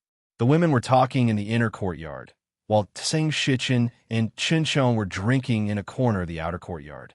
When Li walked out, he got up and patted him on the shoulder, saying in a low voice, "Treat Zumo well." There was already a hint of drunkenness in his voice. During these few days at home, Li Yi had seen many people and drunk a lot. Lu Daiyou, Lu Yi, Dong Wenyun, these old acquaintances from Qing, and Fu had all come to visit. There were also some friends he had made after coming to Jingdou. After this parting, he didn't know when he would see them again. A young girl's clear voice came from behind him. Li Yi turned his head and saw Shawnee standing behind him. She blinked at him and asked, "Sir, are you going out today?" Shawnee and Yongning had been at home these few days. Because there were many things to arrange before they left, they didn't have much time to spend with them. Li Yi reached out a hand and said, "I'll take you out to play today." "Okay." A smile immediately appeared on her little face. "I'll go call Yongning." Just as she turned to run back, Li Yi shook his head and said, "I won't call Yongning today." "Ah, that's not good." She paused and blushed slightly. She put her hand in Li Yi's hand and walked outside as she spoke with embarrassment. It was just her and her teacher going out. Was this a date, just like last year's Lantern Festival night? That night, it was also just her and her teacher. They had even hooked their hooks. Her teacher had also said that he would never abandon her. After the death of the previous emperor, according to etiquette, Jingdou was not allowed to have fun for 100 days. During this time, the brothels, and theaters were all closed. Now that the 100-day period had just passed, Jingdou, which had been suppressed for a long time, showed an unprecedented liveliness and prosperity. After walking to the crowded street, Shouning forgot about her bashfulness and returned to the nature of a girl. "Sugar man, sir, there's a sugar man. I want to eat this puppy." Li Yi paid and gave her a puppy. After eating it quickly, she looked at Li Yi expectantly and asked, "Sir, can I eat another one?" She liked to eat sweets. Usually, when Li Yi brought her and Shouning out, he only allowed her to eat 2 at most. Seeing her blinking expectantly at him, Li Yi took out an ingot of silver and put it on the table. He took down all the sugar men and handed them to her, saying, "They're all for you." Really, her eyes began to twinkle like little stars. Li Yi stuffed a dozen sugar men into her hands and said, "Eat them. Eat as many as you want a day." "Thank you, sir. You're the best." She resisted the urge to kiss Li Yi's face. She took out a sugar man and handed it to Li Yi and said, "Sir, eat one too." In the past few months, she had been depressed for a long time. It had been a long time since she had seen such a bustling capital. "Sir, come quickly." A person who passed by just now said that someone is performing a sword-swallowing performance in front. After eating 3 sugar men, she stopped eating. She handed all the sugar men to the guards behind her, took Li Yi's hand, and ran to the place where the crowd gathered in front. The roadside performance place had been surrounded by 3 layers of people. It was impossible to squeeze in. She was anxiously walking around outside. Li Yi bent down, grabbed her waist with both hands, lifted her up, and put her on his shoulder. He asked, "Can you see it now?" And yes. The little girl blushed and answered in a low voice. She was no longer interested in the sword-swallowing performance inside. She used to envy Yong Ning, who could be carried by Sir and ride on his neck, but she had grown up. When a girl grew up, she should be more ladylike. How could Sir let a ladylike girl sit on his shoulder? How embarrassing. However, although it was embarrassing, she still didn't want to get down after watching the performance absent-mindedly. When Li Yi put her down, the little girl's face was still red. A moment later, in a clothing store somewhere, Shanning was wearing a slightly mature dress. She picked up the skirt and turned it around. She looked at Li Yi and asked, "Sir, this dress is so beautiful. Do I look good in it?" "Yes." Li Yi looked at it carefully and nodded. He turned back and said, "Wrap it up." In a jewelry store somewhere. "Sir, do I look good wearing this hairpin?" "Yes." "What about this?" "It looks good too." She tried on all the jewelry that she slightly liked in the store. As long as she asked, Li Yi would buy it regardless of the price. Finally, her gaze landed on a woman's sword inlaid with jewels hanging in the store. She looked at Li Yi and asked tentatively, "Sir, I want to learn martial arts from Royal Sister. I'm so envious of Royal Sister and Sister Rui. When I become as powerful as Royal Sister, I can protect myself and Sir." "This sword." Li Yi nodded and looked at the shopkeeper at the side. He said, "Take that sword down." She was wearing the newly bought clothes with a sword hanging on her waist. She held a sugar figurine in each hand. Even when she reached home, the smile on her face didn't disappear. Today, Sir was different from before. He was especially nice to her today. Although Sir had been nice to her in the past, he wouldn't let her wear adult clothes, eat so many sugar figurines, play with dangerous things like knives and swords, and definitely wouldn't let her sit on his shoulder. However, Sir was so nice to her. Why did she feel empty in her heart? This feeling was like the time when she lost her favorite knight, Emmings.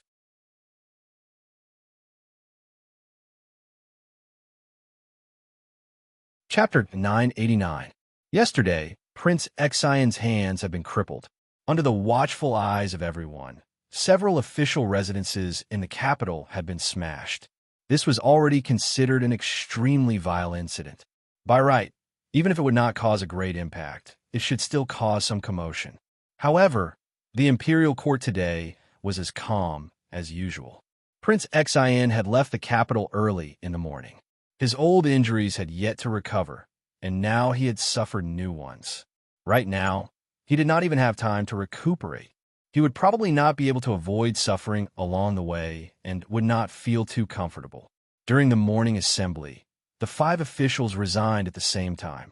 The emperor and the princess had tacitly agreed to it, and the officials knew what had happened. They did not say anything, but they all threw a glance at the figure standing at the very front. Li Yi had made a rare appearance in the imperial court today. It was because this should be the last time he would be attending the imperial court.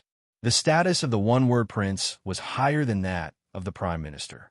Prime Minister Shun and the newly appointed Right Minister Dong Wenyun were also ranked behind him. After the morning assembly, he did not leave the palace but waited in front of the political hall. "When are you leaving?" Mingzhu, who had taken off her court attire, appeared behind him and walked over to stand next to him. "Tomorrow," Li Yi replied. The two of them sank into a long period of silence. And Mingdu suddenly said, "I want to eat egg fried rice." "All right," Li Yi nodded and asked, "Are we going to the dining hall or the morning dew hall?" And Mingzhu gave it some thought and said, "The morning dew hall." In another palace in the palace, the girl held a pearl hair clip in each of her hands, turned her head, and asked, "Mother, do you think I look better wearing this pearl hair clip or this one?" The lady in palace attire walked over, sat down next to her, and asked, "Ning, you have your own clothes, but you don't wear them. You have your own jewelry, but you wear Mother's clothes. Why are you using Mother's pearl hair clips?" "Because Mother is the most beautiful," the girl mumbled and said. "I want to become as beautiful as Mother, even more beautiful than before." Concubine touched her hair and asked softly, "Ninger, why do you want to become more beautiful?" "Because Sir is leaving." The girl's expression collapsed. She said reluctantly, "I want Sir to remember my most beautiful appearance." The woman hugged her in her arms and gently placed her chin on her forehead. Looking down at her, her gaze gradually became gentle as she whispered, "Our Ning has grown up." The girl's beautiful eyes suddenly lit up. She raised her head and asked, "Really? Mother also thinks that I've grown up. When I grow up, I'll be able to get Brother Xian to issue an edict. Although you've grown up, you're still not old enough. You still need a few more years."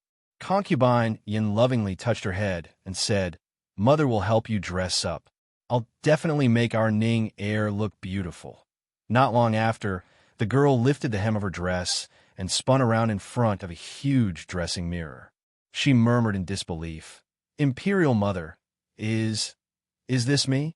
Concubine Yin lovingly adjusted the position of the hair clip on her head and said, "Our Ning heir is growing more and more beautiful." She blushed and said, "I'm going to find teacher now. There's no hurry." Concubine Yin pulled her to sit down and pulled her into her arms.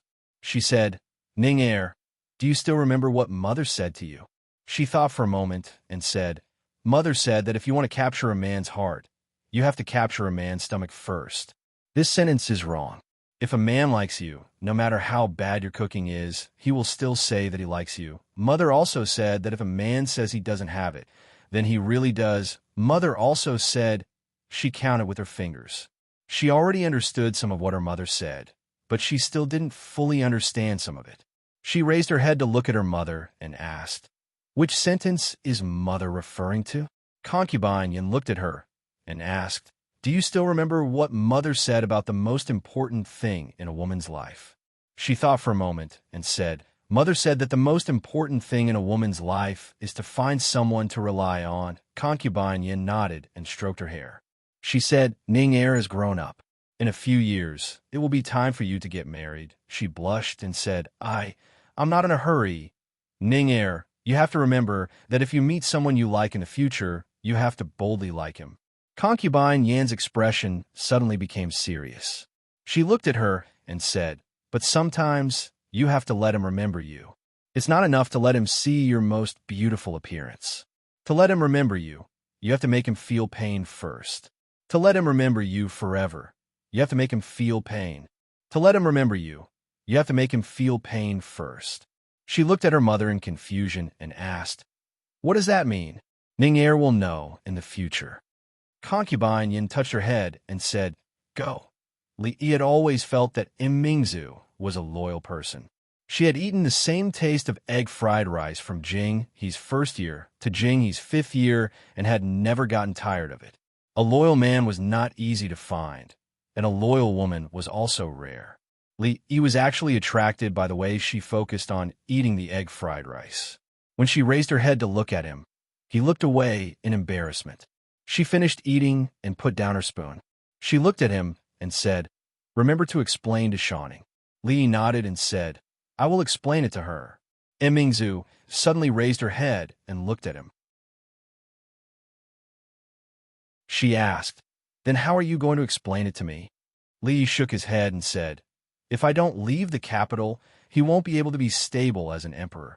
Mingzu looked at him and said, "This is what you should explain to him. Without me, you can still handle these things very well." Li shook his head and said, "The affairs of the country are important, but I hope that when everything settles down, you can think about yourself." "I have already thought about myself." Mingzu looked at him and said, "Remember what you said that day." Li thought about it and asked, "That day when I was drunk, what did I say to you?" Emingzu shook her head and said, "When you come back, I will tell you. I will come back. Don't be too long. It won't be too long." Li Yi turned to leave the Morning Dew Palace. His wrist was suddenly grabbed by her. "For me, can't you stay?"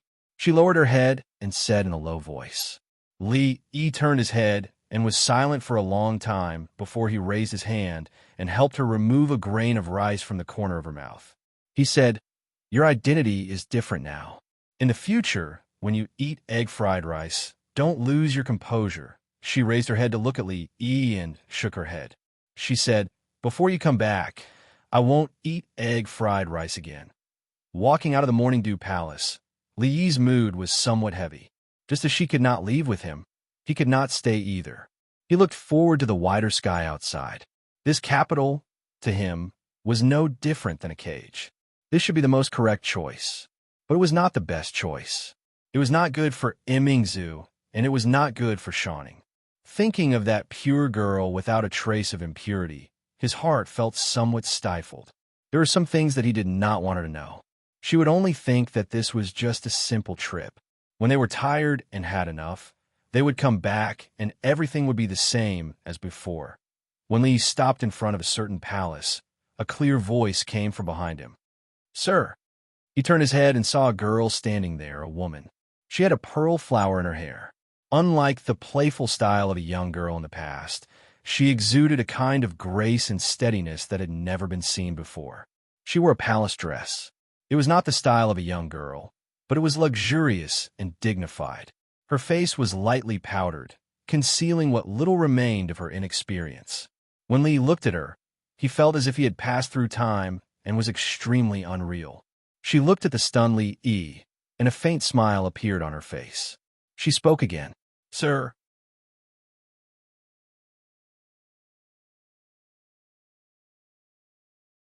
Chapter 990. After a long time, Li Yi combined the image of the beautiful woman in front of him with that of Shanning. He looked at her and said in disbelief, "Why are you dressed like this?" She picked up her dress and slowly turned it around in front of Li Yi. She said with some pride, "Mother dressed me up. Do I look good?" A young girl was a young girl. As soon as she opened her mouth, the mature image that she had just created in front of Li Yi immediately fell apart. Li Yi smiled and reached out to touch her head out of habit. Seeing her current appearance, he took his hand back and nodded. "You look good." Her big, bright eyes immediately curved into crescent moons. She lowered her head and walked forward while kicking her feet. She said, "Lady Mother said that in a few years, I will be able to get married. Now I have to learn how to dress myself up beautifully.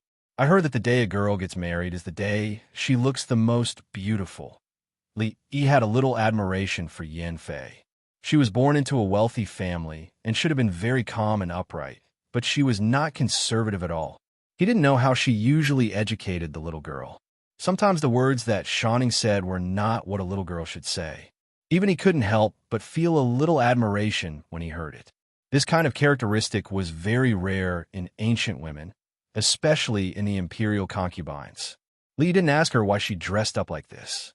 When girls were young, they all had the experience of stealing their mother's lipstick, wearing their mother's clothes, and wearing their mother's high heels. They all dreamed of growing up faster. Even some boys had this kind of experience. Shanning suddenly turned to look at Li Yi and said seriously, "Sir, when you are outside, you have to think of me often." Li Yi nodded and said, "I promise I will think of you once a day." "Twice." "Okay, then twice." In the cold and desolate depths of the palace, two figures, one big and one small, were walking slowly. The girl was wearing adult clothes and had her head lowered as she walked. She was brimming with the aura of a young girl. As they chatted softly, there would be some pleasant laughter mixed in the hall of diligent government. Li Xian put down the memorial and rubbed the space between his eyebrows. He looked down and asked, "What's the matter, Imperial Uncle?" A few days ago, when Li Yi was conferred the title of king, they were the ones who made the most noise. They were the elders of the Li family's imperial clan, so they couldn't be ignored like they were the court officials. Thus, when he saw these people, he felt a headache. The old man who had just walked into the hall bowed and said, "Your Majesty, we can't just let Jiang of Silla leave the capital." Li Xian knocked on the table and said with a frown, "Why can't you let Jiang of Silla leave the capital? What does Jiang of Silla's departure have to do with you?" "Your Majesty, don't forget that he knows the recipe for divine punishment." The old man bowed again and said in a loud voice, If he gives this secret recipe to the enemy country, our Jing kingdom will be in danger." Li Xian glared at him and said, "He's just going out to play. What are you talking about?" The old man looked at him and said, "Your Majesty, don't you understand? Jiang of Silla has moved his entire family out of the capital. It's obvious that he won't be able to come back." Li Xian was stunned, then looked at him and asked, "What did you say?" The old man looked into his eyes and panicked for no reason. "Your Majesty," Li Xian glared at him fiercely and said, "Repeat what you just said to us again." A moment later, a figure hurriedly walked out of the Hall of Diligent Government and walked quickly toward the Hall of Morning Dew. At the entrance of a palace somewhere, a girl waved at Li Yi and said, "Sir, I'll see you off tomorrow." Li Yi turned his head and waved at her, then bowed slightly to Concubine Yin and turned to leave. Concubine Yin patted her head and said, "Ning go back." She smiled and turned her head back and said, "Mother, go back first. I'll secretly see you off for a while, then go find my sister. I still need her to teach me martial arts." The Hall of Morning Dew. Li Xian looked at Imingzu, who was drinking alone, and asked in disbelief, "You already knew that he wouldn't come back, didn't you?" Imingzu didn't look at him and didn't say anything. Li Xian asked loudly, "He's not going out to play. He's hiding from us, isn't that right? This guy. An angry expression appeared on his face, and he said sternly, "I'll go find him." "Stop." And Mingzu suddenly stood up and shouted in a low voice. Li Xian's footsteps stopped. She raised her head to look at him and said slowly, "Why are you going to find him? Don't you think you've caused enough trouble? Do you want his efforts to go to waste?" Li Xian's expression changed. Outside the door, a small figure stood there in a daze. Her face was pale and her body was trembling. Her eyes were already filled with tears. She was like a helpless fledgling or a little abandoned beast. She turned her head and looked in the direction of the palace entrance with a confused and helpless gaze. There was no one there. Her heart skipped a beat. She finally knew what she was going to lose. She bit her lower lip to prevent her tears from falling. She turned around and ran as fast as she could towards the palace entrance. Sir, don't you want me anymore? Don't you want Shawning anymore?" She finally could not hold it back. Big drops of tears rolled down from her eyes. She cried sadly, and her voice was whimpering. "Sir, we've pinky hooks. You said you wouldn't leave me alone." The eunuchs and palace maids in the palace watched as the little princess ran past them with a heartbroken expression. They all panicked and hurriedly called for the palace guards. Even more people lifted up their clothes and chased after her. When she ran to the palace entrance, her hair was already in a mess, and she had lost one of her shoes. Her delicate bare feet stepped on the ground. It was cold and painful, but she did not care about this, because her husband was going to leave her. The palace guards had already discovered her, but no one dared to stop her, because she was Princess Shawning, the Princess Shawning who did not need to care about any palace rules. They did not dare to stop the princess who was crying and only cared about running. They could only send 2 groups of guards to follow behind her. The leader of the guards anxiously said to his men, Quickly report to His Majesty. Report to the princess." She ran quickly through the palace gate and came to the bustling street. Looking at the endless flow of people, she did not see the figure she wanted to see. She clenched her fists and weakly released them. She was like a puppet that had lost its soul. She stood on the street in a daze and then slowly squatted down. Her sobs turned into loud wails. "Sir, you don't want me anymore. You don't want Shawning anymore. We've pinky hooks. We've clearly pinky hooks. You broke your promise first, you liar." She cried sadly and grieved. At first, they could still hear what she was saying, but later on, her voice became vague and unclear. The passers-by on the street looked at this scene in amazement. A girl dressed in luxurious clothes, obviously of extraordinary status, squatted on the ground and wailed. She cried and said something at the same time. Two groups of armored guards with weapons in their hands surrounded her, not allowing anyone to get close. They did not know what had happened to the girl, but they could feel her sadness. Many of them could not bear to see her. The girl is crying so sadly. I wonder who is so heartless. What a beast. After an unknown period of time, a figure walked out from the crowd and waved his hand. The surrounding guards immediately opened up a path. Bad person, liar. The girl who was squatting on the ground suddenly felt someone pat her shoulder. She raised her head, and through the blurry tears, she saw a familiar face. He stretched out his hand and wiped the tears off her face. He gently tapped her nose and said, "If you continue to cry, you won't be pretty anymore." Then he carried her horizontally, passed through the row of guards, passed through the crowd, and slowly disappeared from everyone's sight.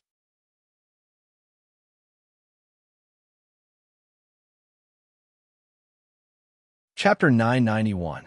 Fong could see that the son-in-law was in a bad mood when he came out of the imperial palace.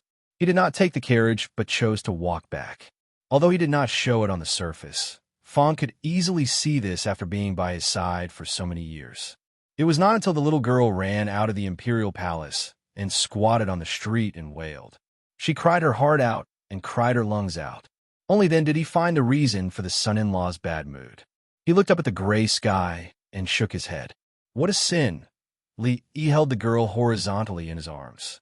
Her head was buried in Li Yi's chest, and she was still sobbing. Very quickly, his chest was soaked. Li looked at her messy hair, bare feet, and messy clothes. He turned around and walked into a shop on the street. "Your Highness," the girls in the shop hurriedly bowed. Li waved his hand and said, "Go get a basin of hot water and bring a new set of clothes and socks over." He carried the girl into the room and gently placed her on the bed. She was no longer crying. She lowered her head and turned around, no longer looking at him. Li sat down next to her and softly asked, "Are you still angry at me?" She shook her head and sniffed. "I am not angry at teacher. I just don't want teacher to see me cry. I must be very ugly right now." Li shook his head and said, "Our shawning is always the most beautiful no matter what." She raised her head.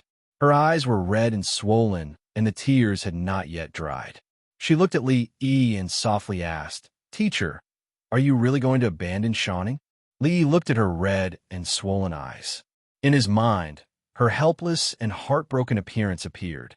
He shook his head and said, "Teacher will not abandon you. Your Highness, the water is here." One of the girls fetched some water, while the other girl brought some clean clothes, shoes, and socks, and placed them beside the bed. Li wet the towel and wrung it dry, carefully wiping her little face. The girl's delicate little face was soft and elastic, and after washing off the light makeup, it returned to a delicate and jade-like appearance. Then, he carried her to the bedside, soaked her dirty little feet in the water, and gently rubbed them. There were still tears in her eyes, but she couldn't help giggling. She quickly said, "Sir, it's ticklish. Bear with it. It'll be over in a while." Li helped her wash the dust off her feet and wiped her feet clean. He pointed at her tear-soaked clothes and pointed at the new clothes by the bed and said, "Put on the new clothes first." Then he turned around and walked out of the room, closing the door behind him. A few girls were guarding outside the door. When they saw him, they immediately saluted. You don't have to be so polite in the future. Most of these girls were from the brothels. Li waved his hand and asked, "Is everything ready?" One of the girls nodded and said with a smile, "Everything is ready. We can leave tomorrow." Later today, there will be new sisters coming to take over. This time, leaving the capital was not a simple family trip. In addition to his family, he had to take many people with him, including most of the top management of the brothels and shops. The place they were going to was at the border of the three countries. In the future, no matter which side or the three countries developed together, they would need a lot of manpower. The road was long, and if he wanted to become the man of the Mountain Bandit King, he had to deal with all kinds of accidents in the future. In addition to enough manpower and powerful strength, he also had to have enough money. Although the Li family was rich, it was not a bad thing to have more money. This time, The people accompanying him will be the backbone of building a new business empire. In addition, the Lumang would move as a whole. In the future, the center of the martial arts world would also move from the capital to the west. Although this was only the first batch, there were more than 1,000 people. At a certain moment, the door opened and a girl walked out. She had removed all the makeup on her face and changed into a new set of clothes. Other than her messy hair and red and swollen eyes, she had returned to her original appearance. He looked at her hair and shook his head. He took her hand and walked back to the room. He sat her in front of the dressing table and picked up a comb to help her comb her hair. She sat there obediently and looked at the figure standing behind her through the mirror. He was focused on helping her with her makeup. His expression was so focused, and his eyes were so serious. It made her heart gradually calm down. Lee spent a full quarter of an hour before he managed to do her favorite flying immortal hair bun. She suddenly said, "Sir." "Yes." He was focused on combing her hair and softly said, "Yes." "Sir." "Yes." "Sir." Lee looked at her in surprise and asked, "What's wrong?" She smiled and said, "Nothing. Sir is about to leave. I wanted to call you a few more times. In the future, I won't be able to." He lowered his head to look at her and softly said, "If you say you want to leave, Sir will take you with him." She raised her head and looked into Li's eyes. She saw tenderness and love in his eyes. Her mother looked at her like this, and her sister looked at her like this. Sir liked her, just like her mother liked her, and also like her sister liked her. But she knew that the way she looked at Sir would not be like this. At this moment, she suddenly understood some of what her mother said. She also understood that Sir only thought of her as a child, but she was no longer a child. She shook her head and looked at Li. She smiled and said, "I won't leave. After Father leaves, only Mother will be left. If I also leave, Mother will be very lonely, very lonely. I want to stay here with her." Li combed the hair on her temples. Although her face was full of smiles, he suddenly felt a bit of heartache. "I know that Sir will definitely come back. We made a pinky promise." She stood up and put her hands behind her back. She stood on her tiptoes and looked at Li. She sweetly said, "In the future, I will listen to Mother in the palace. I will eat well, sleep well, and do my homework well. I will grow up well and wait for Sir to come back." Li looked at her in a daze. When she wore the clothes of an adult, wore the jewelry of an adult, and had her hair combed like an adult. When she said that she had grown up, Li felt that she was a child. Now, she wore the clothes of a young girl without any makeup. Her face was brimming with the smile of a young girl. She used the tone of a young girl to tell him that she would eat well, sleep well, and grow up well. When he came back, the girl in his memory had already disappeared from his eyes. She no longer said that she had grown up. She had already grown up. The young girl had grown up in an instant, and the smile on her face was as bright as a mountain flower.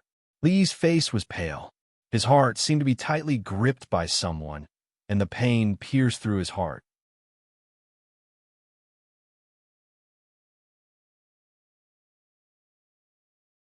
Chapter 992.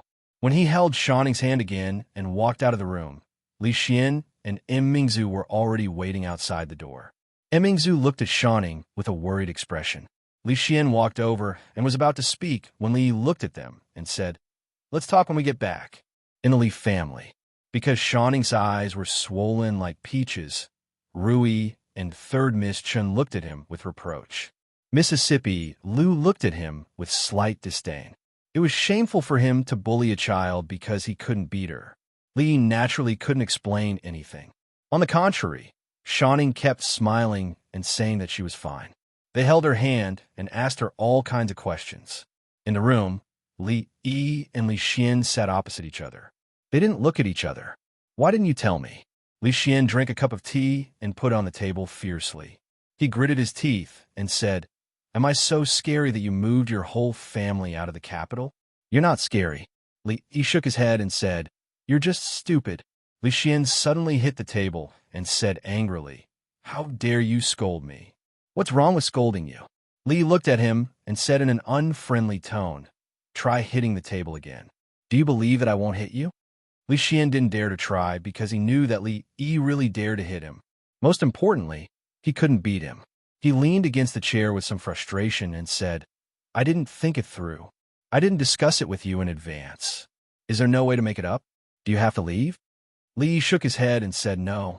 Li Xian looked at him and said anxiously, Are you just going to leave this mess to me and Imingzu? First of all, this is not a mess. Right now, the seas are clear and the rivers are peaceful. The court is bright, and the Jing kingdom is developing vigorously.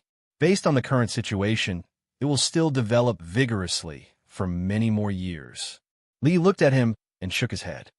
Second of all, although we are both surnamed Li, this world belongs to the Li family, not the Li family.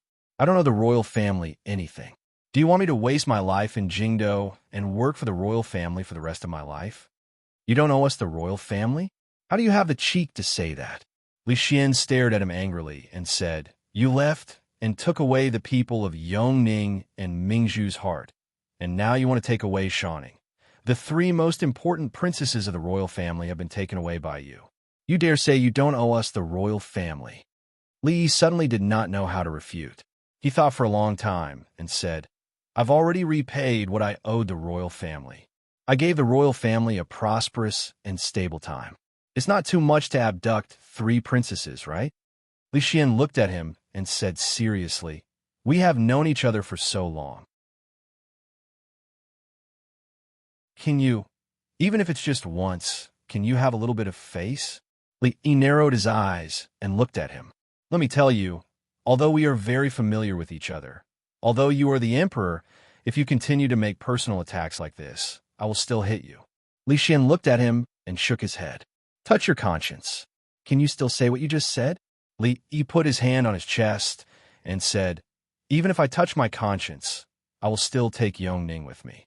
If Shaning wants to leave, I will still take her with me. Imingzu, wait for me to come back. What about me? Li Xian looked at him and said expectantly, Why don't you take me with you as well? Li, he could take away the princesses, but taking away the emperor, he didn't plan to do so for now. 3 requests. Li Xian looked at him and said, I have 3 requests. First, every month, at least write a letter to me every month. Don't be half-hearted. Each letter must have at least 5,000 words. Don't make up the number of words. Second, Shuzhou. I will give Shuzhou to you. You are the Jiang of Silla, so a prince should have a fief. That place is your fief. I will transfer the provincial governor of Shuzhou back. From now on, all the affairs of Shuzhou will be handed over to you. You could do whatever you want, but you must remember, you are the Jiang of Silla. You are the Jiang of Silla of the Jing Kingdom. You have the kingdom and me behind you. Whenever I want to find you, I can find you in Shuzhou. Third, if you encounter anything interesting, don't forget me. Only these 3 requests. Li Xian looked at him and said, As long as you agree to my 3 requests, you can take away Yongning, Shaning, and if Mingzu is willing, you can even take her with you. Li looked at him and thought for a while. Then he nodded and said, I promise you. Li Xian shook his head and said, Words are no proof. Li raised 3 fingers and said, I swear, I'd rather believe that there are ghosts in the world than believe a man's mouth. I don't believe your oath. Li Xian shook his head firmly and took out a piece of paper from his bosom. He also took out the ink and said, These are the 3 requests I just wrote. You can sign them. Li took it and looked at it. He didn't expect Li Xian to be smart this time. He looked at him and asked, Can I not sign them? Can you trust me for once? Li Xian shook his head even more firmly. Li picked up the pen and used his thumb to press on the ink. If he wanted to sign them, then sign them. Once he left the capital, he would be like a fish swimming in the sea and a bird flying in the sky. How could a man be bound by a piece of paper? Do you think that a man can't be bound by a piece of paper? Li Xian put away the paper that he had signed and said, If you violate any of these, I will have the local authorities put up notices like Jiang of Silla Li is a bastard who doesn't keep his word everywhere in the Jing Kingdom. I want all the people to know what happens to people who don't keep their word. We're all friends. There's no need to be so cruel, is there? There's no use to you. Li Xian looked at him, stood up, and strode out of the room. In the courtyard, Shanning was surrounded by women. Third Miss Chun looked at her red and swollen eyes and said with some heartache, "I'll go get 2 eggs and put them on." Yong Ning held her hand and comforted her in a low voice. "Don't cry, royal sister. I'll beg brother to take you with him." Shanning hugged her and said, "In the future, when I'm not by your side, you have to be good and remember to eat on time. Don't eat too much sweets, or else you'll have toothaches. You have to get used to sleeping alone." Yong Ning nodded obediently and said, "Royal sister, I know. I'll be good." Li Duan ran around the courtyard alone. Shanning walked over and picked him up. She whispered, "Dwayner, we're going to leave soon. You have to grow up quickly. The next time we meet, I'll bring you to play a lot of fun things. Xiaoyan play." Li Duan looked at her and grinned.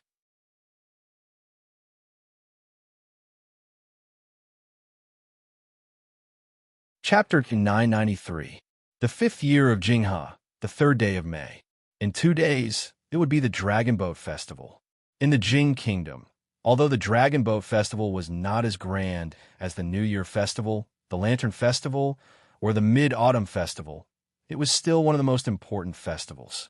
On the 5th day of May, people would eat rice dumplings, hang mugwort and calamus in front of their houses, and drink realgar wine. These were all the customs of the Jing Kingdom. On every important festival, the court would allow officials to rest for at least half a day. Most people would also choose to put down their work and relax. At this time, the brothel was a good place for them to go. Every year around the Dragon Boat Festival, the most popular play in the brothel was The Legend of the White Snake.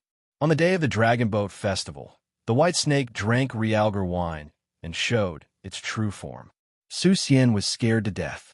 The White Snake broke into the underworld and fought with the ghost, putting on a show of going to the underworld to save her husband. This play was suitable for the occasion and was loved by the audience. However, when the people of the Jing Kingdom walked out of their houses early in the morning and wanted to go to the brothel to watch the play, they were shocked to find that the brothel was gone. There was a notice at the entrance of the brothel. The door was closed, and many people were stopped outside. Why did it close all of a sudden?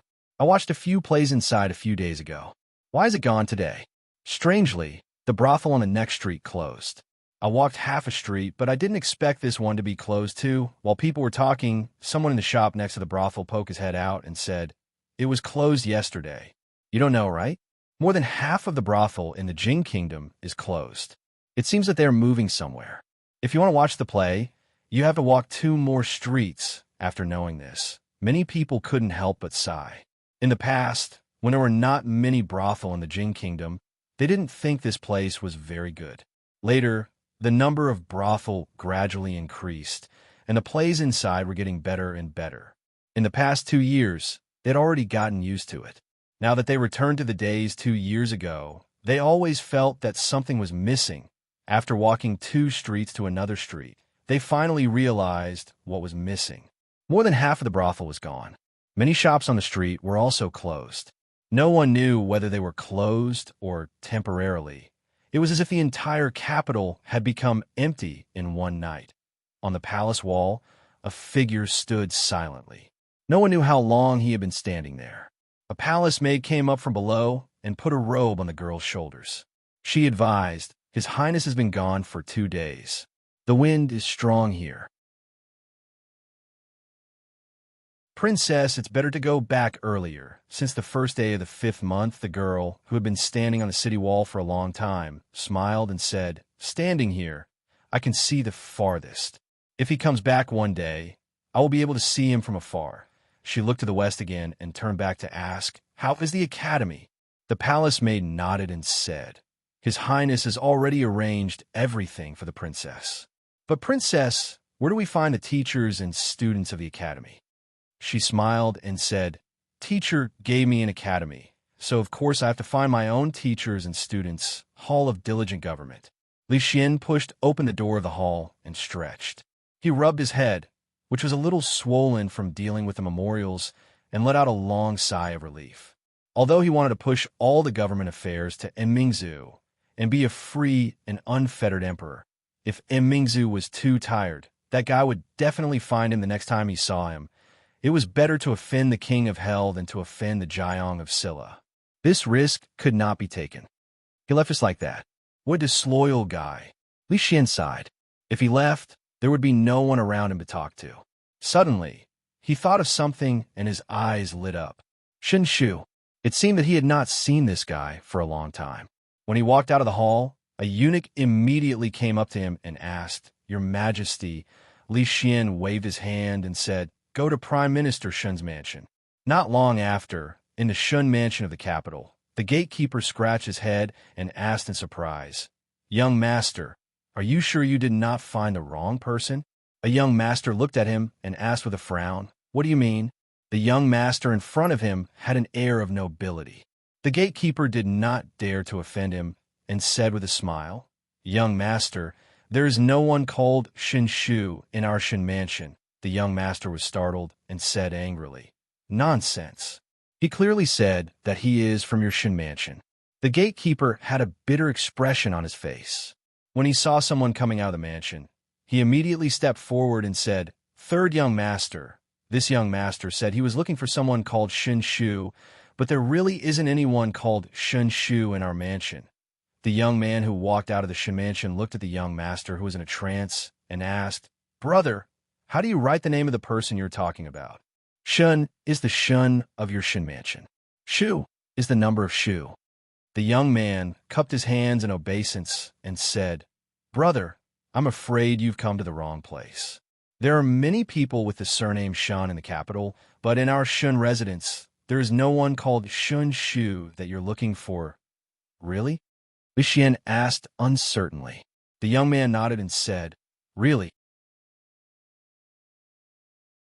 The expressions of the young man and the gatekeeper did not seem to be fake. Li Xian's body shook. He and Shen Shu hit it off at first sight, and they were friends. When he said that he was from the Shun mansion, he never doubted it and did not verify it. He never thought that even his identity was a lie. In the capital, there were only two people who could be called his friends. Now, one had abandoned him and left, and the other one was actually a fake. Ha! A self-mocking smile appeared on his face. He did not want to stay here any longer and turned to leave. "Wait a minute." A soft voice suddenly came from behind. Li Xian turned around and saw the woman called Shen Su walking out of the Shen mansion. Shen Shu once said that Shen Su was his sister. That day in the palace, Shen Su did say that Shen Shu was her brother. So, they were all lying to him. "You come with me." Shen Su looked at him and walked to the side. Li Xian followed her and asked coldly, "There is no one called Shen Shu in your Shen mansion?" "No."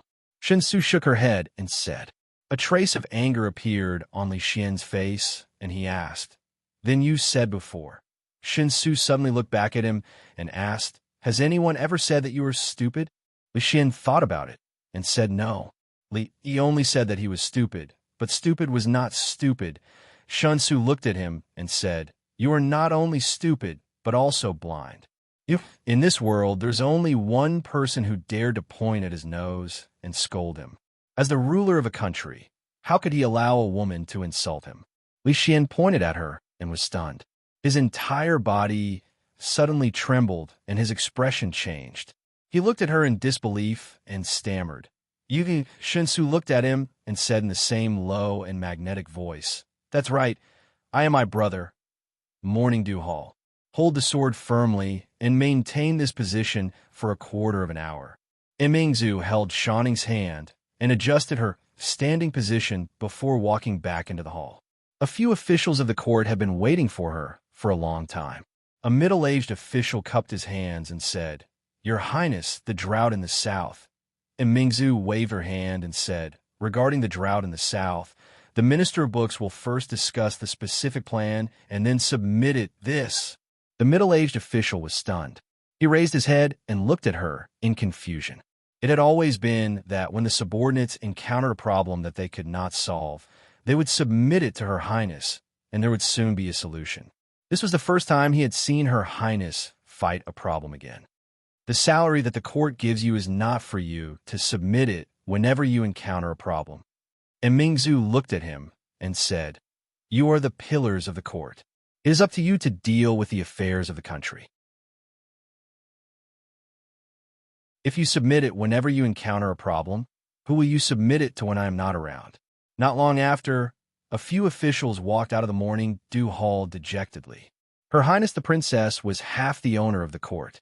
Since His Majesty neglected the court, the affairs of the country would naturally be handed over to her. How could she not be around in the future?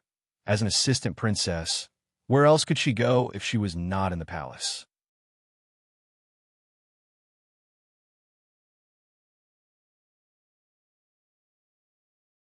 Chapter 994.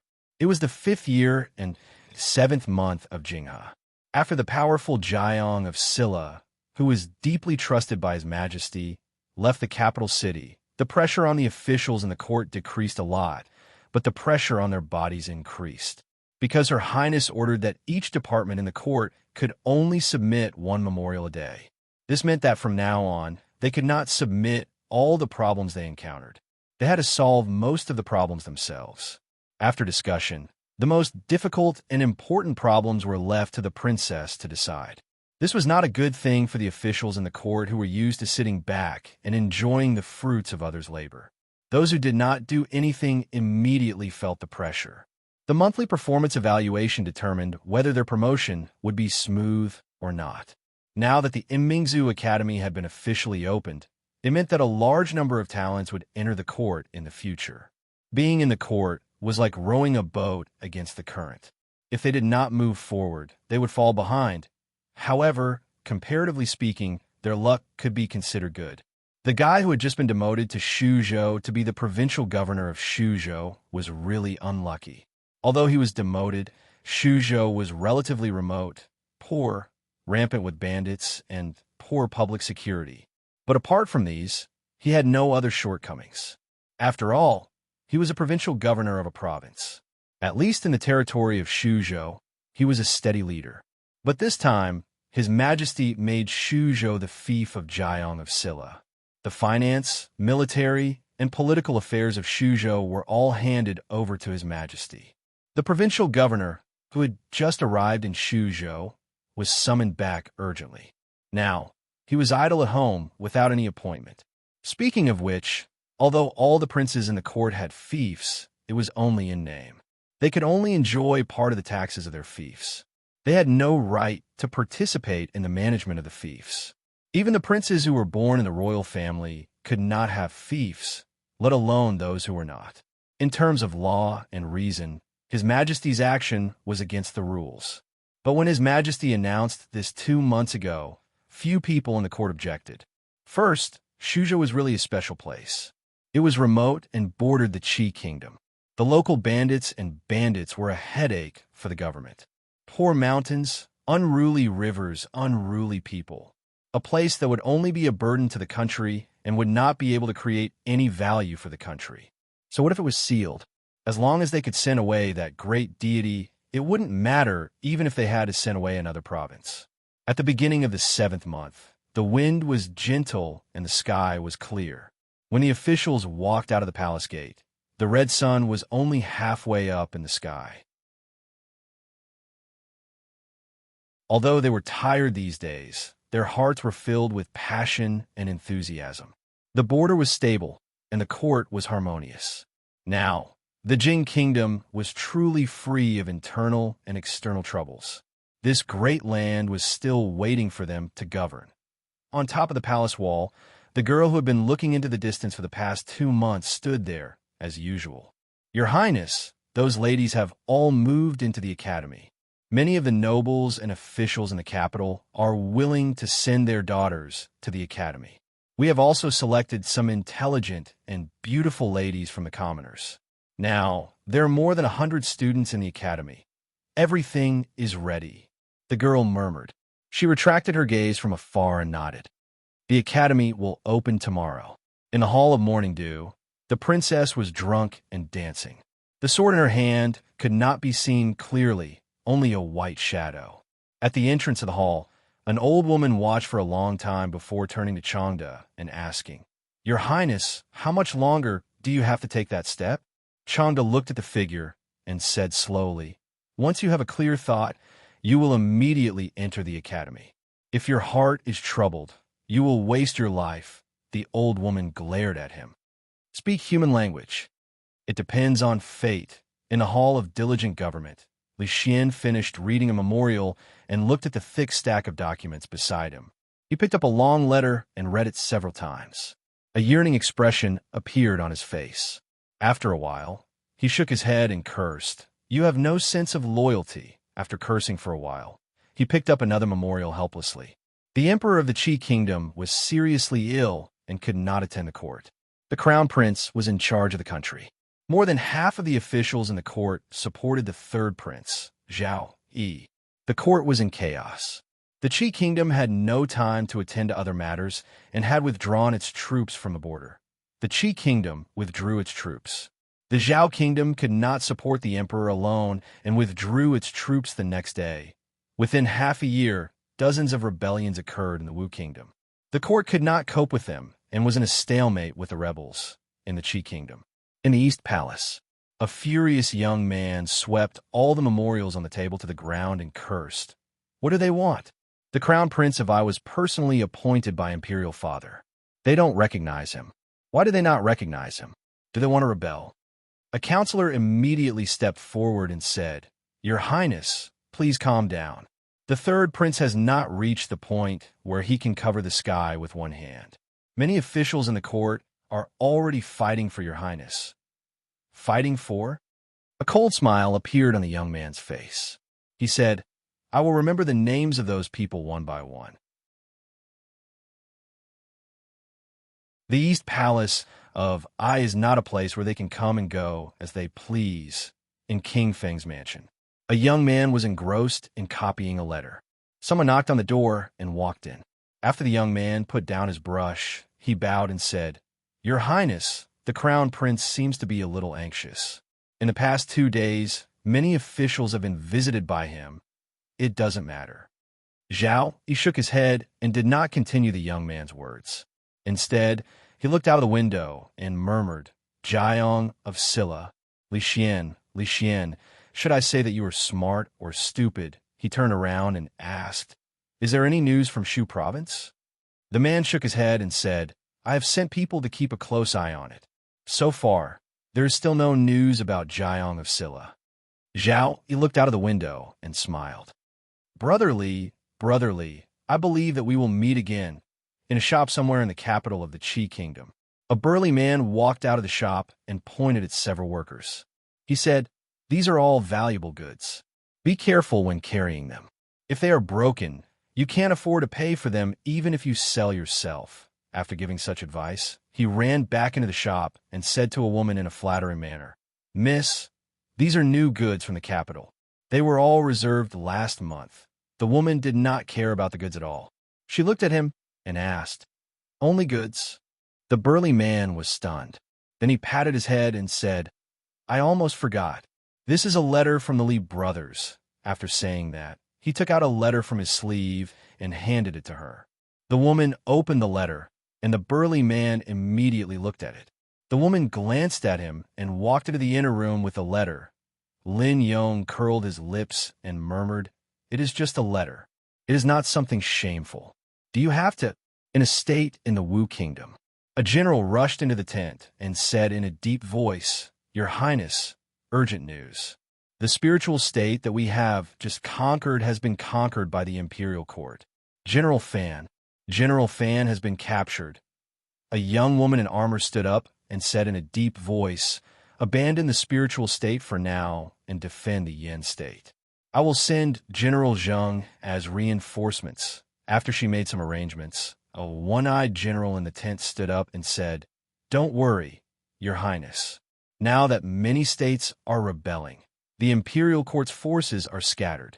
They will focus on defense and will not take the initiative to attack. The woman pondered for a moment and said slowly, Even so, we have to be careful. Not long after, she walked out of the tent and went to another tent. When she came to the entrance of the tent, she heard noises coming from inside. I don't care. I get headaches every time I read. I don't want to study anymore. I want to go out and play. It was a slightly immature voice. Another voice sounded old. At this moment, it said anxiously, Your Highness, You can't do that. You will inherit the throne in the future. You can't lose your ambition in playing games. Do you know that Prince Jean of the Jin Kingdom is younger than you? He can already rule an academy by himself. He is already the pillar of the imperial court of the Jin Kingdom. You must learn from him, the young voice said stubbornly. I don't care about Prince Jean. I want to play. The woman opened the tent curtain and walked in. With a dark face, she said, Yang Fu. Seeing her come in, the young man in the tent changed his expression and hid behind an old man. Your Highness, this old official greets you. The old man bowed to the woman. Prime Minister, you don't have to be so polite. The woman hurriedly helped him up. She looked at the young man and said, If he is disobedient, the Prime Minister can punish him severely. Don't spoil him every time. Blindly punishing him is not the right way. We should focus on persuading him. Moreover, your Highness is still young. It's okay for you to play a little. The old man shook his head and said, But now the Qi Kingdom has the third prince, and the Jin Kingdom is full of talents. Even a woman can take charge of the court, not to mention the young Prince Jean. Your Highness has been in the Jin Kingdom for a long time. You know this better than me. He sighed and said, I'm just worried that the Wu Kingdom will have no successor. The woman lowered her head and said no more.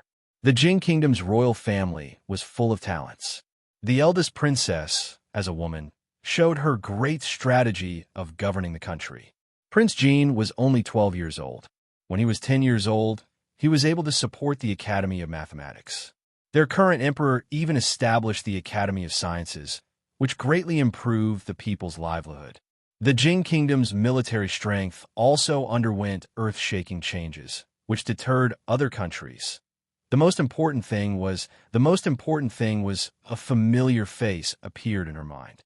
Then, her face became a little gloomy. Seeing her like that, the young man lowered his head and walked out from behind the old man. He shook her arm and said, Sister, don't be angry. I'll listen to the Prime Minister and study hard. The woman touched his head and said, Go play if you want to play. Thank you, sister. The young man said happily and ran out of the tent. The old man looked out of the tent and shook his head. He sighed and said, God has not blessed the Wu Kingdom. We have suffered so many disasters. We have to expel the rebels and restore the country. Facing the woman, he slowly knelt down and said in a loud voice, It's up to your Highness. Yang Liuqing bent down and helped him up. There was a hint of determination on his face. He said, Don't worry, Prime Minister. I'll definitely avenge my father and mother. I won't let the people of the Wu Kingdom continue to suffer like this. Shu Prefecture. As the most remote prefecture in the Jin Kingdom, the imperial court had always taken a laissez-faire attitude towards this place. Because Shu Prefecture was so remote and bordered by the three kingdoms, bandits were everywhere. 2 years ago, when the king of Shu was still alive, he plundered the people's wealth. The people of Shu Prefecture had a hard time living there. Now that the king of Shu was gone, another Jiang of Silla came. Jiang of Silla's mansion was already under construction. Although the people of Shu Prefecture didn't donate money for this, it seemed like he was not the same kind of person as the king of Shu. However, when the people heard about this Royal Highness Jiang of Silla for the first time, they still felt very uneasy. In the past 2 years, the number of bandits that came from the fringe to harm the people had decreased. The people of Shu Prefecture were finally living a good life. They didn't want to send away the wolves and tigers and leopards. Strangely enough, the merchants who passed by the fringe had different opinions about the situation in the fringe. Some said that the bandits were extremely vicious, committing all kinds of crimes, such as burning, killing, and pillaging. Some said that there were kind-hearted bandits. As long as one paid a certain fee, they would escort the merchants out of the fringe. It was no different from hiring a group of reliable guards. In terms of fees, it was even cheaper than hiring a real guard, and the way to tell if one was going to resist the bandits was to see if their leader had hair on his head at this time. In an unknown mountain in the fringe, a bald man was excitedly rushing into a room with a piece of paper in his hand. He shouted, Bookworm, bookworm, quick, His Highness has sent me a letter. Read it to me and see what His Highness has to say. What's the hurry? What's the hurry? A pale-faced, frail-looking young man glanced at him and took the letter. After reading it, he smiled and said, "His Highness said that they will be arriving at Shu Prefecture soon. He wants us to go over first." The burly man slapped his thigh and laughed heartily. "Since His Highness is coming, our brothers in the League will also be coming. This is great, those bastards. I'll go to their lair and let those little bastards know who's protecting the fringe." When the burly man walked out of the room, a group of people immediately greeted him respectfully. "Greetings, big brother." When this group of people stood together with the burly man, it was as if the world around them had brightened up a little. The burly man waved his hand at the row of bald men in front of him and said, "His Highness is coming. Keep your spirits up and don't embarrass me." The group of people acknowledged and dispersed in all directions. It could be seen that this was a flattened hilltop. The area was large, and the ground was paved with bluestone slabs. The houses were arranged in picturesque disorder. Walking along a street to the front, one would find that there were shops, brothels, medical centers, restaurants. Everything that could be found outside could be found here. It was simply a shrunken city in the mountains.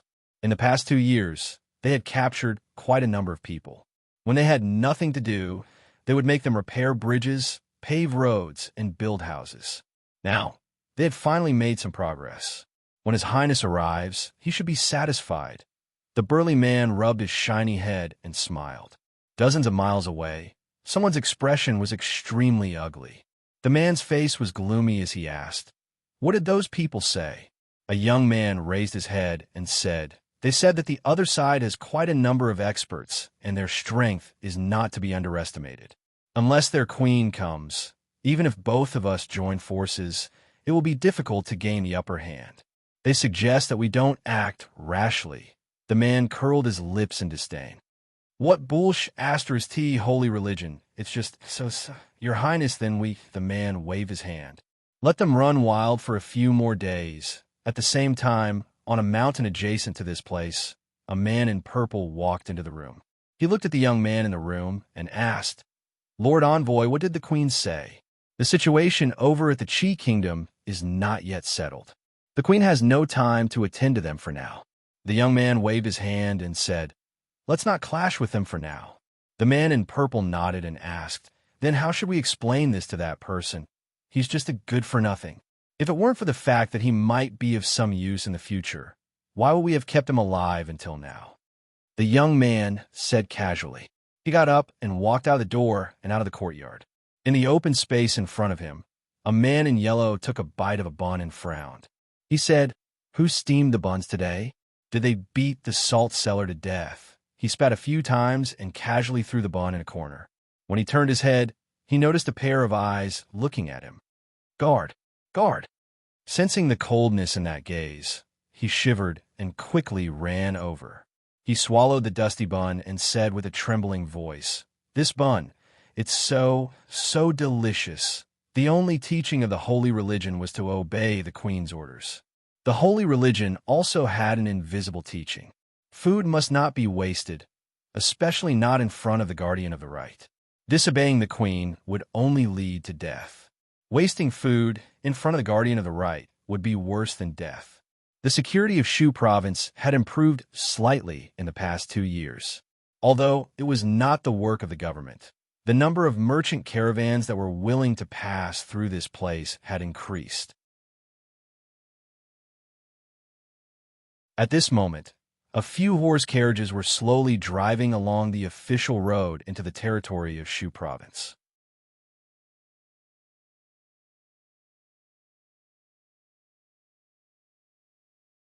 Chapter 995. The carriage stopped next to a tea house on the side of the road. The curtain of the carriage in the front was opened by a slender white hand, and a pretty little girl jumped out of the carriage. The driver jumped out of the carriage and said hurriedly, "Hey, slow down, little girl. Don't fall. Brother, come down." The little girl landed steadily on the ground and turned back to wave at the carriage. The young man got out of the carriage, held her hand, and said, "You've only learned martial arts for a few days, but you're already jumping up and down. If you learn for a few more years, you'll be like your sister Rui. Same as me what?" A woman wearing a white tight suit and holding a long sword jumped out of the carriage and looked at him and asked, "Same, excellent." The young man said, pointed to the tea house in front, and said, "Go there and sit for a while, have a cup of tea, and then set off. If everything goes well, we'll arrive at Yonge County today." A few more figures got out of the carriage behind. Li walked over and explained to Rui and the others, "We've been on the road early in the morning. Let's go to the front and rest before we continue."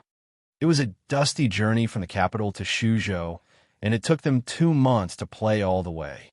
In the following days, they were really tired of sitting in the carriage. Whenever they had a chance, they would find a place to rest for a while. A middle-aged man came from behind and asked, "Li brothers, are you tired?"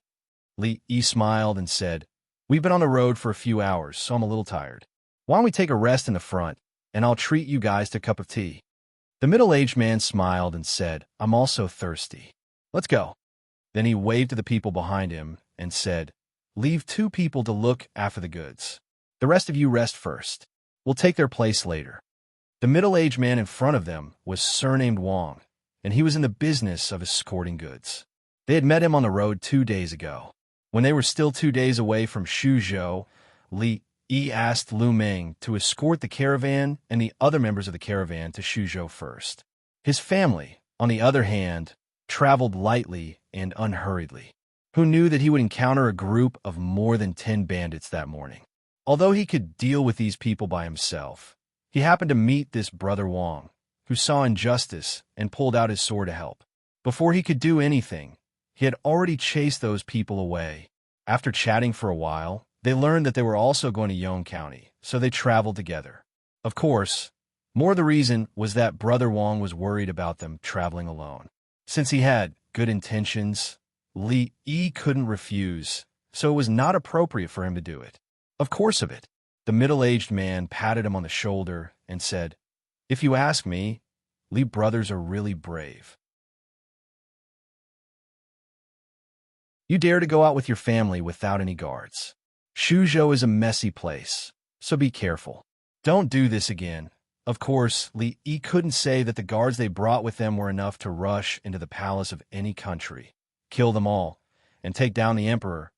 Otherwise, he would have to endure his incessant lecture. There weren't many people in the tea house. Rui and the other women sat in the innermost room, while Feng, the sloppy old man, and the others sat outside. Although it was called a tea house, it was actually a simple tea shed.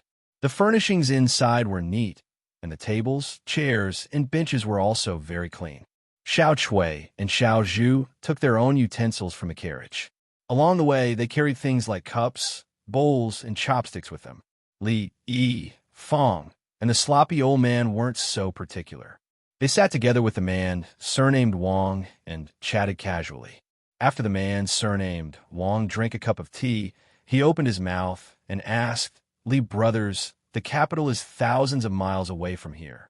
Why did you think of coming to Shuzhou when you came out to play?" Li smiled and said, "It's just a random trip." The man surnamed Wang shook his head and said, "To be honest, these days, even for us escorts, we have to be on tenterhooks when we walk outside. Our heads are tied to the waists of our trousers, and if we're not careful, we'll lose them. You guys walked all the way from the capital, especially to Shuzhou, and you're still safe and sound. It's really, really unbelievable." Li looked at him and said in surprise, "Is Shuzhou really that chaotic?" "It's more than chaotic."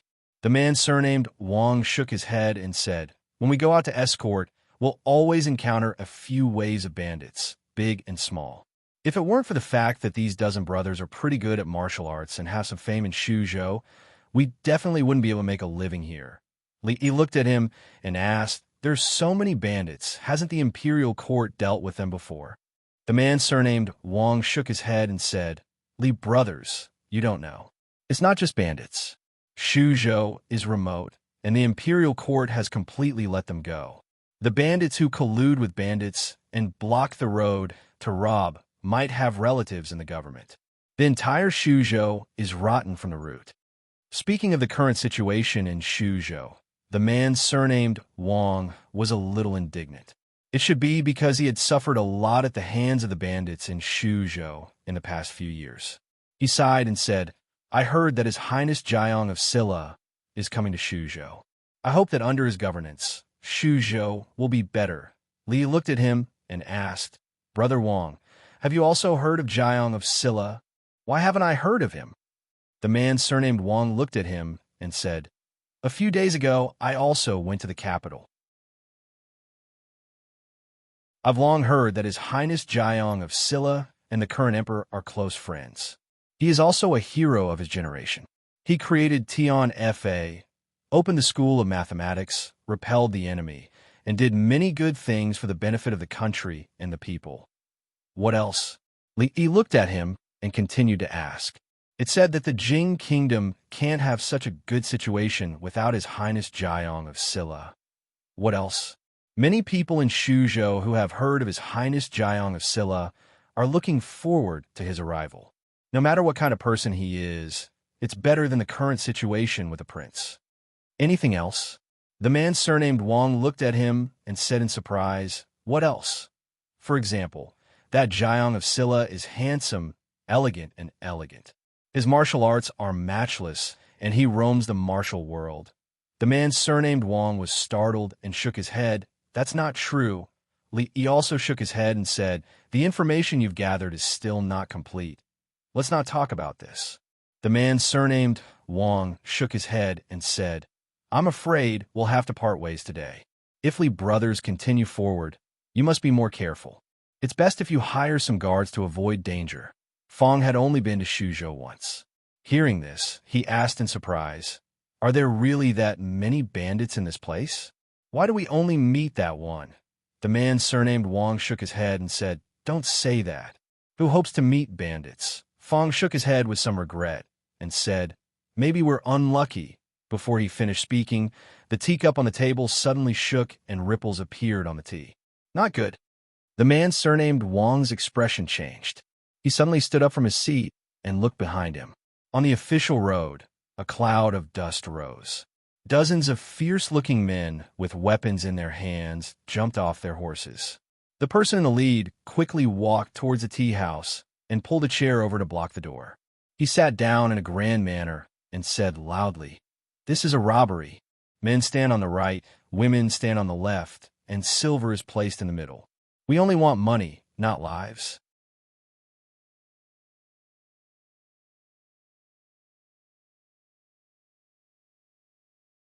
Chapter 996. As someone who had been traveling for many years, he needed to avoid risks reasonably and also ensure the safety of the goods.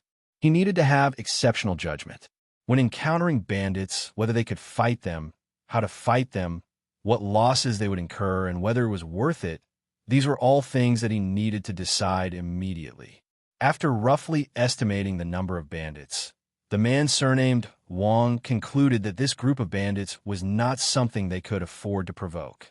There were at least 50 of them, and it would be too much for the dozen or so people on his side to fight them. As for the Li brothers and his wives, they could not be counted on. He first signaled to the brothers beside him with his eyes, telling them not to act rashly. Then he looked at Li and said, Li brothers, money is just a worldly possession. Losing money avoids disaster. Life is more important. Fong looked at the bandits outside, his eyes shining. He rubbed his hands together, as if he could not wait any longer. The man surnamed Wang hurriedly pressed down on his shoulder and said, Don't be rash. Although he knew that this brother surnamed Fong had some strength, he could not fight against 10 people alone. He was not a match for these bandits. The location of this tea house was the intersection of 3 official roads. Usually, there was an endless stream of people coming and going. Many people would choose to have a cup of tea here and rest their feet, so there were quite a few customers in the tea house. They did not expect to encounter bandits while drinking tea by the side of the road. Everyone's expression changed greatly, and when they saw the ferocious looks of the group, they could only listen to his orders. The men stood on the right and the women on the left. They took out silver and valuables and placed them on the table in the middle. In a moment, the tea house was immediately divided into 3 groups. One group was naturally the bandits blocking the door, the other group was the obedient customers, and the last group was Li Yi and the others were sitting peacefully in the tea house drinking tea. After the man with the surname Wang and the others stood up, they realized that Yi and the others were still sitting there. Not only that, but the women inside were still whispering to each other. They did not even look in their direction, as if they did not care about these mountain bandits at all. Brother Fong, brothers? The man surnamed Wang said anxiously and tried to pull Fong up. The bandit leader naturally noticed the two tables as well. He looked into the tea house and immediately stood up, his eyes widening. He didn't expect to meet so many rare beauties in this tea house. He quickly walked forward, but suddenly heard a pada sound beside his ear. The man surnamed Wang's expression changed. When he pulled Brother Fong up, he didn't pull him up.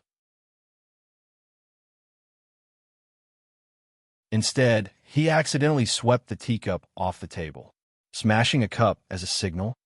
The bandit leader stopped in his tracks, walked over, and said angrily, "What? You still want to fight?" Fong sat on the stool, shook his head, and said, "I didn't want to fight." When he saw this guy actually walking towards the second miss and the eldest miss, he really didn't want to make a move. "You still dare to talk back?" The bandit leader placed his broadsword on Fong's neck in a domineering manner and shouted, "Believe it or not, I will chop you into pieces." This voice was still very powerful, and many of the customers in the tea house immediately turned pale. A chill suddenly came from his neck, and Fong shivered. He looked at the bandit leader and said, "Stop it. It's cold." The bandit leader didn't get angry, but laughed instead. The broadsword was on his neck, and he didn't want his head to fall to the ground, but to actually feel cold. Was this guy stupid? Fong squeezed the blade and said, "Take it away, it's really cold." His broadsword was grabbed by someone, and the bandit leader subconsciously wanted to pull it back, but found that no matter how much strength he used, the broadsword in the big man's hand didn't move at all. Fong gently pulled, and the broadsword was in his hand. While the bandit leader was still in a daze, he had already placed the broadsword on his neck. He looked at the bandit leader and asked, "Come, feel for yourself. Is it cold?" The bandit leader's face was pale, and cold sweat broke out on his forehead. He really wanted to say cold, too damn cold. His neck was cold, and his heart was even colder, but he was afraid that if he opened his mouth, this sharp broadsword would cut his throat. "Say something."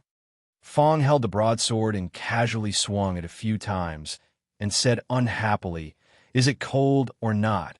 A thin line of blood immediately appeared on the bandit leader's neck. "Cold, cold, it's really cold."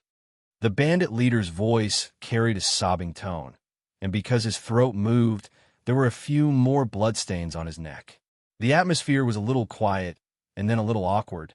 Seeing this scene, the man surnamed Wang doubted his own eyes.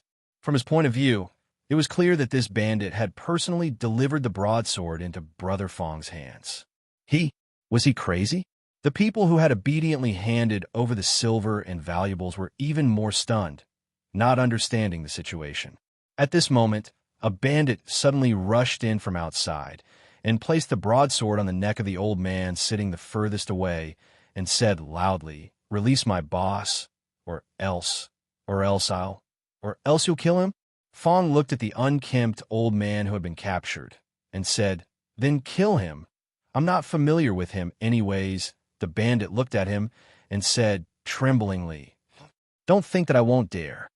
Are you going to do it or not?" Fong looked at him, and as if afraid that the bandit would go back on his word, he swung the broadsword in his hand a few more times, and a few more bloodstains appeared on the bandit leader's neck. The bandit clenched the broadsword and said harshly, "Don't go too far." Just as he finished speaking, he suddenly felt that his hand was empty. When he looked again, the broadsword in his hand had already fallen into the old man's hand. "I said that I only seek wealth, not lives. You bandits, don't pay attention to that." The unkempt old man shook his head and casually used the back of the broadsword to knock the bandit unconscious, and then he slit his neck, saying, "Also, this broadsword is really cold." He put down the teacup and said, "Stop playing around, quickly finish this, we still have to hurry on our way." The man surnamed Wang looked at him and did not understand what he meant. Suddenly, he felt a gust of wind blow past him, and Brother Fong, who had been standing next to him just a moment ago, had disappeared. He only reacted when he heard clanging sounds from within the group of bandits, and hurriedly turned his head to look. At this moment, of the dozens of bandits, more than 10 had already fallen to the ground. Seeing Brother Fong charge into the crowd like a wild beast, rampaging through the group of bandits, and most of the people he knocked down falling to the ground, the man surnamed Wong completely gaped. A few bandits realized how terrifying this man was, and circled around him from afar, charging towards the women in the innermost area. The man surnamed Wong's expression changed, and just as he was about to stop them, he saw one of the women kick with the tip of her foot, and a long bench directly flew out, smashing into the bodies of those bandits, and sending them flying dozens of feet away. Li stood up and slightly turned his body. With 2 knife hand strikes, he sent 2 charging bandits flying, and then kicked another 2. He turned his head and said to Fong, "If we delay any longer, we won't be able to reach Yong County tonight, all right." Fong responded and picked up a large broadsword. The remaining 10 or so bandits were stunned, and the weapons in their hands fell to the ground with clangs. His bare hands were already so terrifying, and with a broadsword, wouldn't they be asking for their lives? "Hero, spare us." The 10 or so bandits threw down their weapons and knelt down with a thud. The man surnamed Wong looked at the tragic scene on the ground, and then looked at Brother Fong, the Li brothers, the women sitting inside, the old man sitting calmly at the table drinking tea, and the surrounding bandits wailing and begging for mercy. He stood there in a daze, thinking, just what kind of people did they save 2 days ago?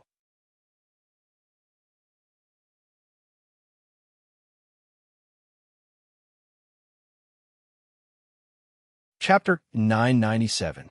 The Li brothers are really good at hiding their strength. When they set off again, the man surnamed Wong looked ashamed and said, "2 days ago, I was really showing off in front of an expert. I'm ashamed. Only now did he understand why the other party dared to walk in Shuzhou without a single guard. Just the Fong brothers alone were worth the whole escort agency. After all, in the face of dozens of mountain bandits, they could only put down their weapons and surrender. Not to mention, there was also the heroine who could make people tremble with fear with just one move, and the old man who was old, but always made people tremble with fear. Even Brother Li himself was extremely skilled. No matter how one looked at it, such a combination did not look like ordinary people. Use more strength. Don't be lazy. Hurry up, did you not eat? You, I'm talking about you. What are you looking at? If you look again, I'll dig your eyes out." The escorts sat in the carriage, holding a straw rope in their hands as a whip. From time to time, they whipped the mountain bandits who were pushing the carriage. More mountain bandits followed behind, their hands tied together with a rope. The other end of the rope was tied to the carriage.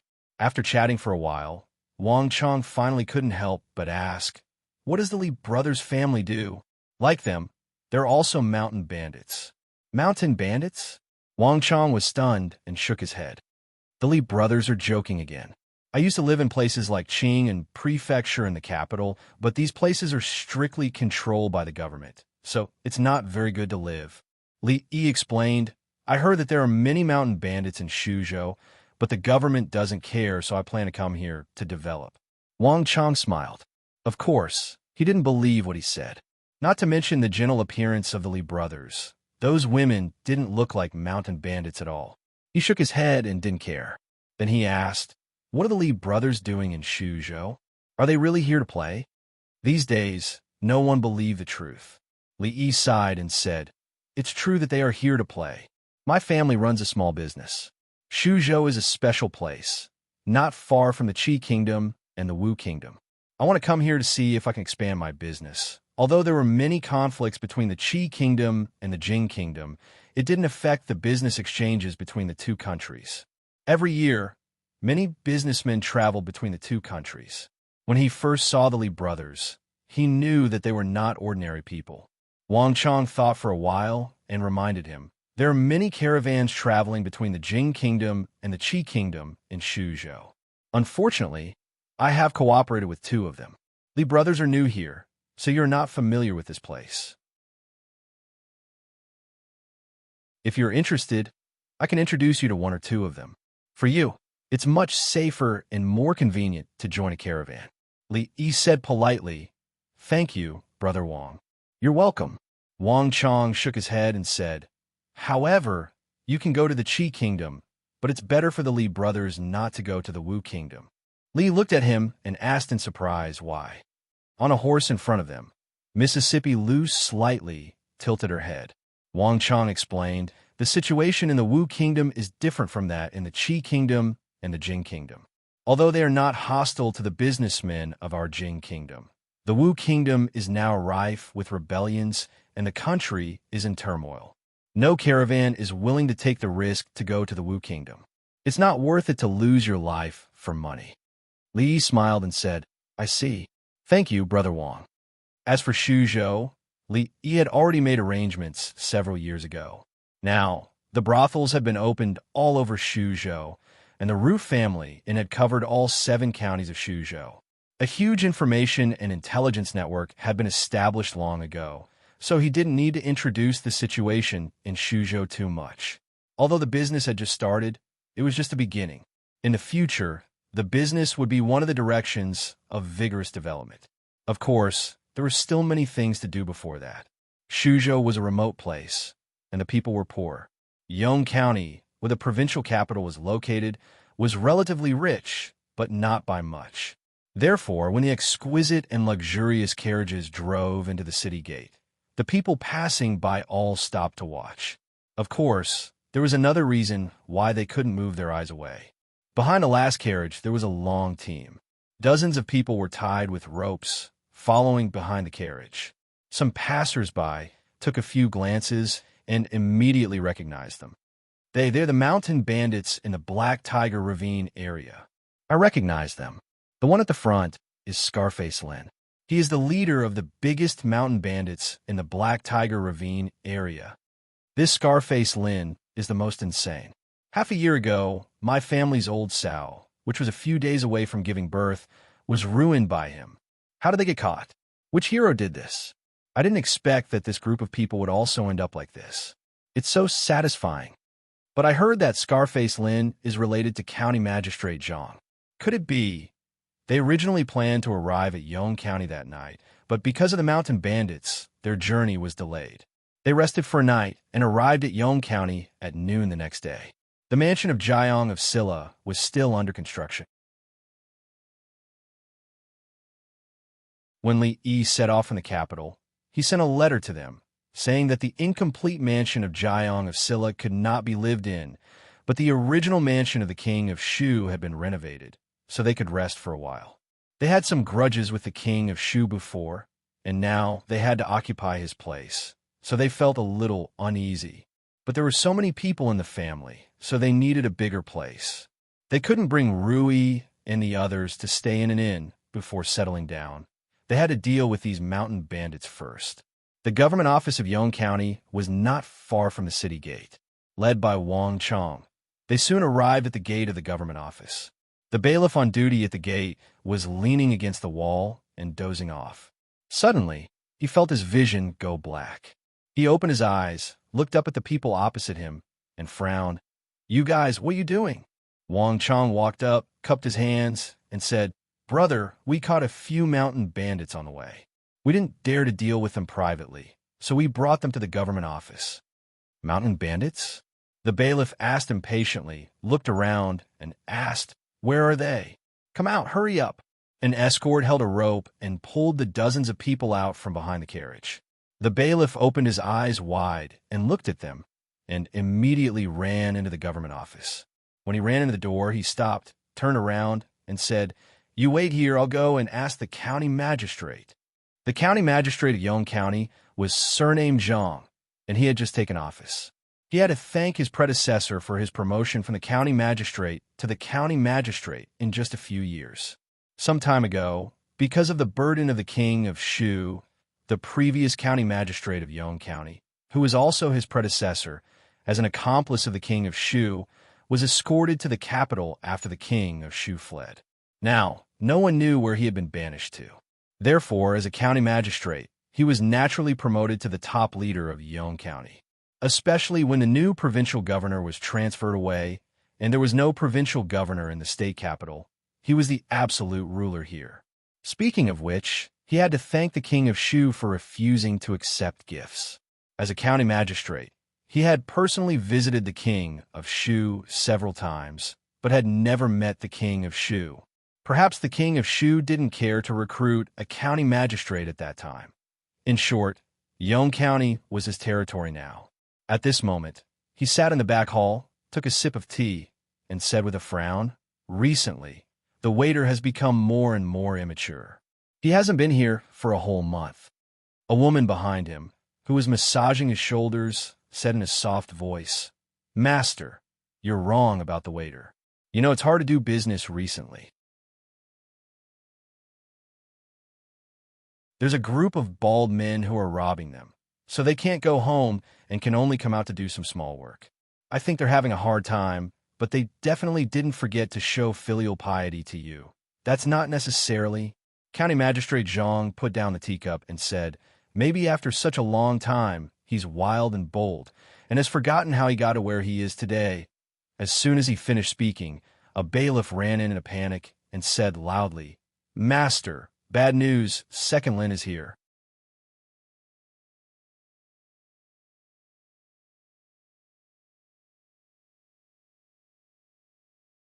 Chapter 998. County Magistrate Zhang was startled by him. He looked at the runner and scolded, "Don't be so flustered. Why are you so flustered?" After the scolding, he felt much better. It seemed that Lin Eru was reasonable. He didn't forget the one who dug the well when he was in trouble. Even though he was a bandit, he couldn't forget the one who took him on this road. He looked at the runner and raised his eyebrows. How many things did he bring this time? The runner shook his head and said, "I didn't bring them. I didn't." County Magistrate Zhang suddenly pounded the table and said angrily, "Why didn't you bring him here? He was brought here by someone else." The runner said, then immediately shook his head and said, "He was caught by someone else." What? Hearing that, County Magistrate Zhang suddenly stood up from the chair. In the front hall of the county government, Wang Chong looked at Li Yi and asked, "Didn't Li brothers say that they still have friends in Shuzhou? Why don't I see them?" Li looked outside and said, "They will be here in a moment." Although they had written a letter a long time ago, they didn't tell them when they would come to Shuzhou. However, Rui and the others had already gone there, so they would come soon. Outside the county government, dozens of bandits were tied together and kneeling on the ground.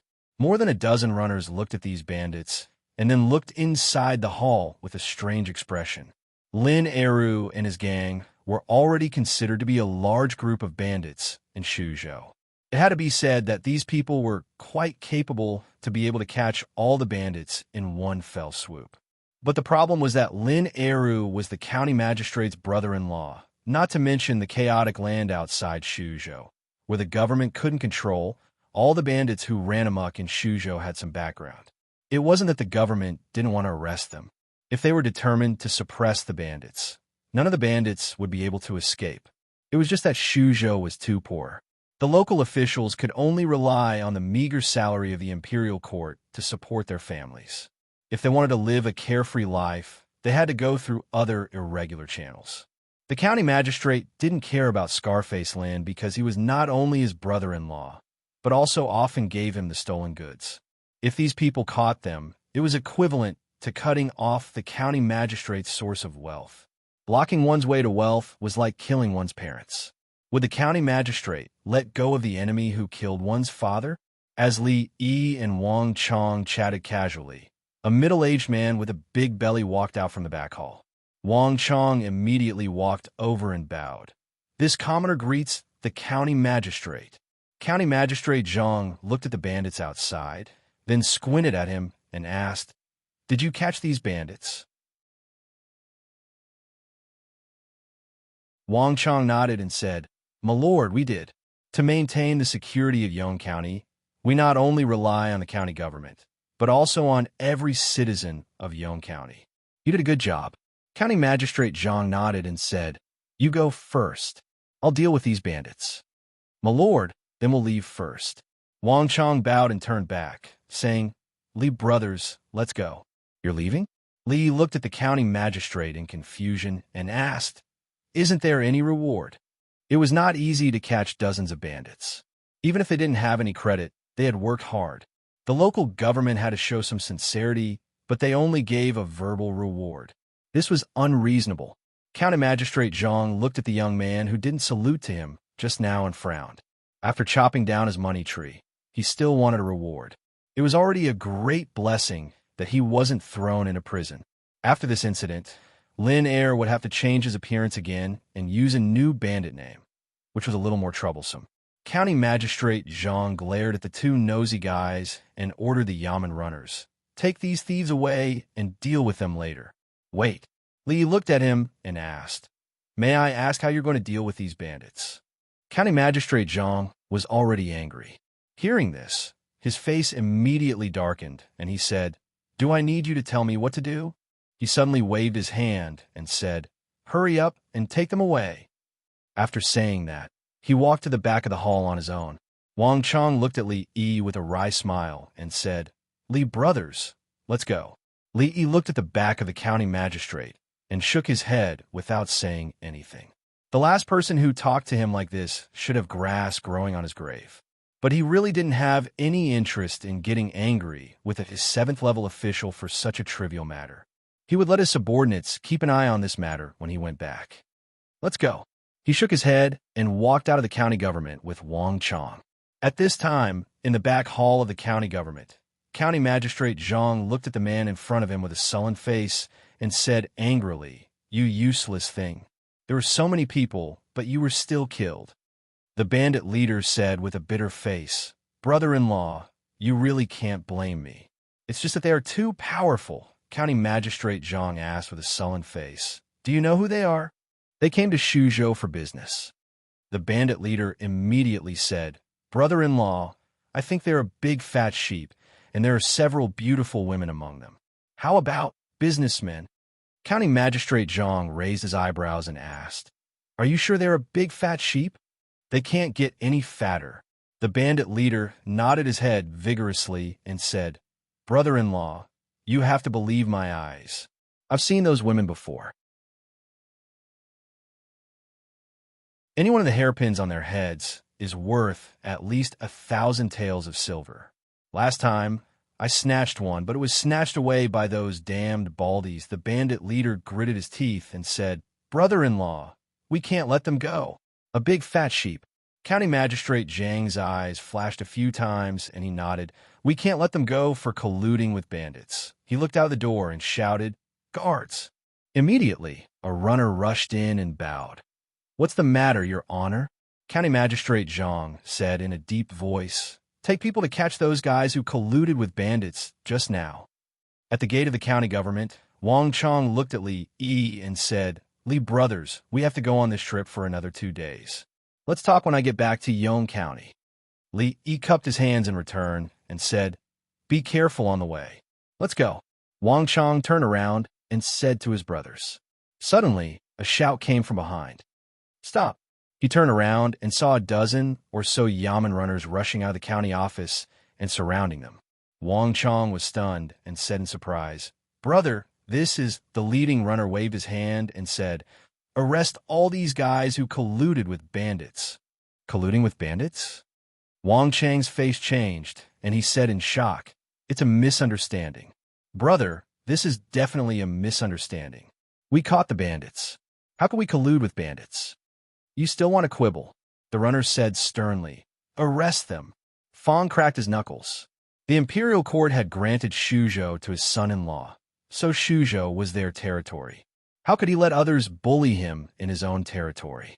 Li Yi patted him on the shoulder and walked straight into the county government. Seeing that he was so sensible, the runners didn't stop him. They looked at Wang Chong and the others behind and said, "Arrest them."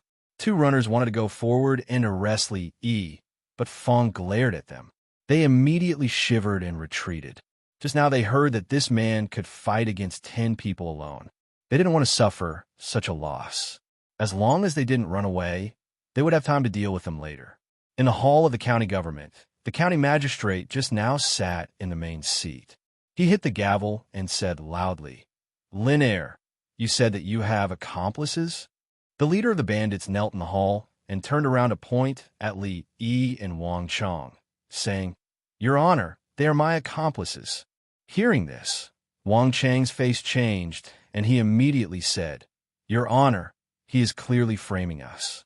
If we are his accomplices, why did he arrest them?" The county magistrate also looked at the leader of the bandits angrily and asked, "He is right. If they're your accomplices, why did they arrest you?" "Your Honor, what I said is true." The leader of the bandits said with a serious face, "We were originally accomplices, but we fought because we couldn't divide the booty evenly. He wanted to exchange us for the reward." "Nonsense." Wang Chong pointed at him and said loudly, "This thief clearly wants to make a false countercharge. Your Honor, please understand." Silence. "It's hard for me to make a conclusion based on your side of the story." Holding the gavel in his hand, County Magistrate Zhang fiercely pounded the table and said, "I won't wrongly accuse any good person, nor will I let any bad person go. Guards, take them all away. I'll interrogate them carefully after I've investigated them thoroughly." Wang Chong hurriedly said, "Your Honor, I can prove my identity. Shut up." The county magistrate looked at him, waved his hand, and said, "Don't talk flowery words. Take them away first." Wang Chong stood where he was in a daze and looked at the county magistrate in disbelief. They were escorts, and he had a lot of evidence to prove his identity. It was such a simple matter, but the county magistrate wanted to lock them up first without asking the right and wrong. If they were really locked up, wouldn't it be up to them to decide whether they were right or wrong? He looked at the bandits kneeling on the ground and looking at him with a sarcastic smile, and finally understood something. This was not a county government. It was clearly another den of bandits. This was collusion between officials and bandits. Bandits were officials, and officials were bandits. Li knew that there was a problem of collusion between officials and bandits in Shuzhou, which was also the first problem he planned to solve after coming here. However, he didn't expect that he would encounter such a thing as soon as he entered Yong County and had no time to settle down. He was tired after a long journey. What he wanted to do most now was to find a big and soft bed and have a good sleep. These bastards, couldn't they make trouble later? They didn't let him rest at all. They were rushing to reincarnate.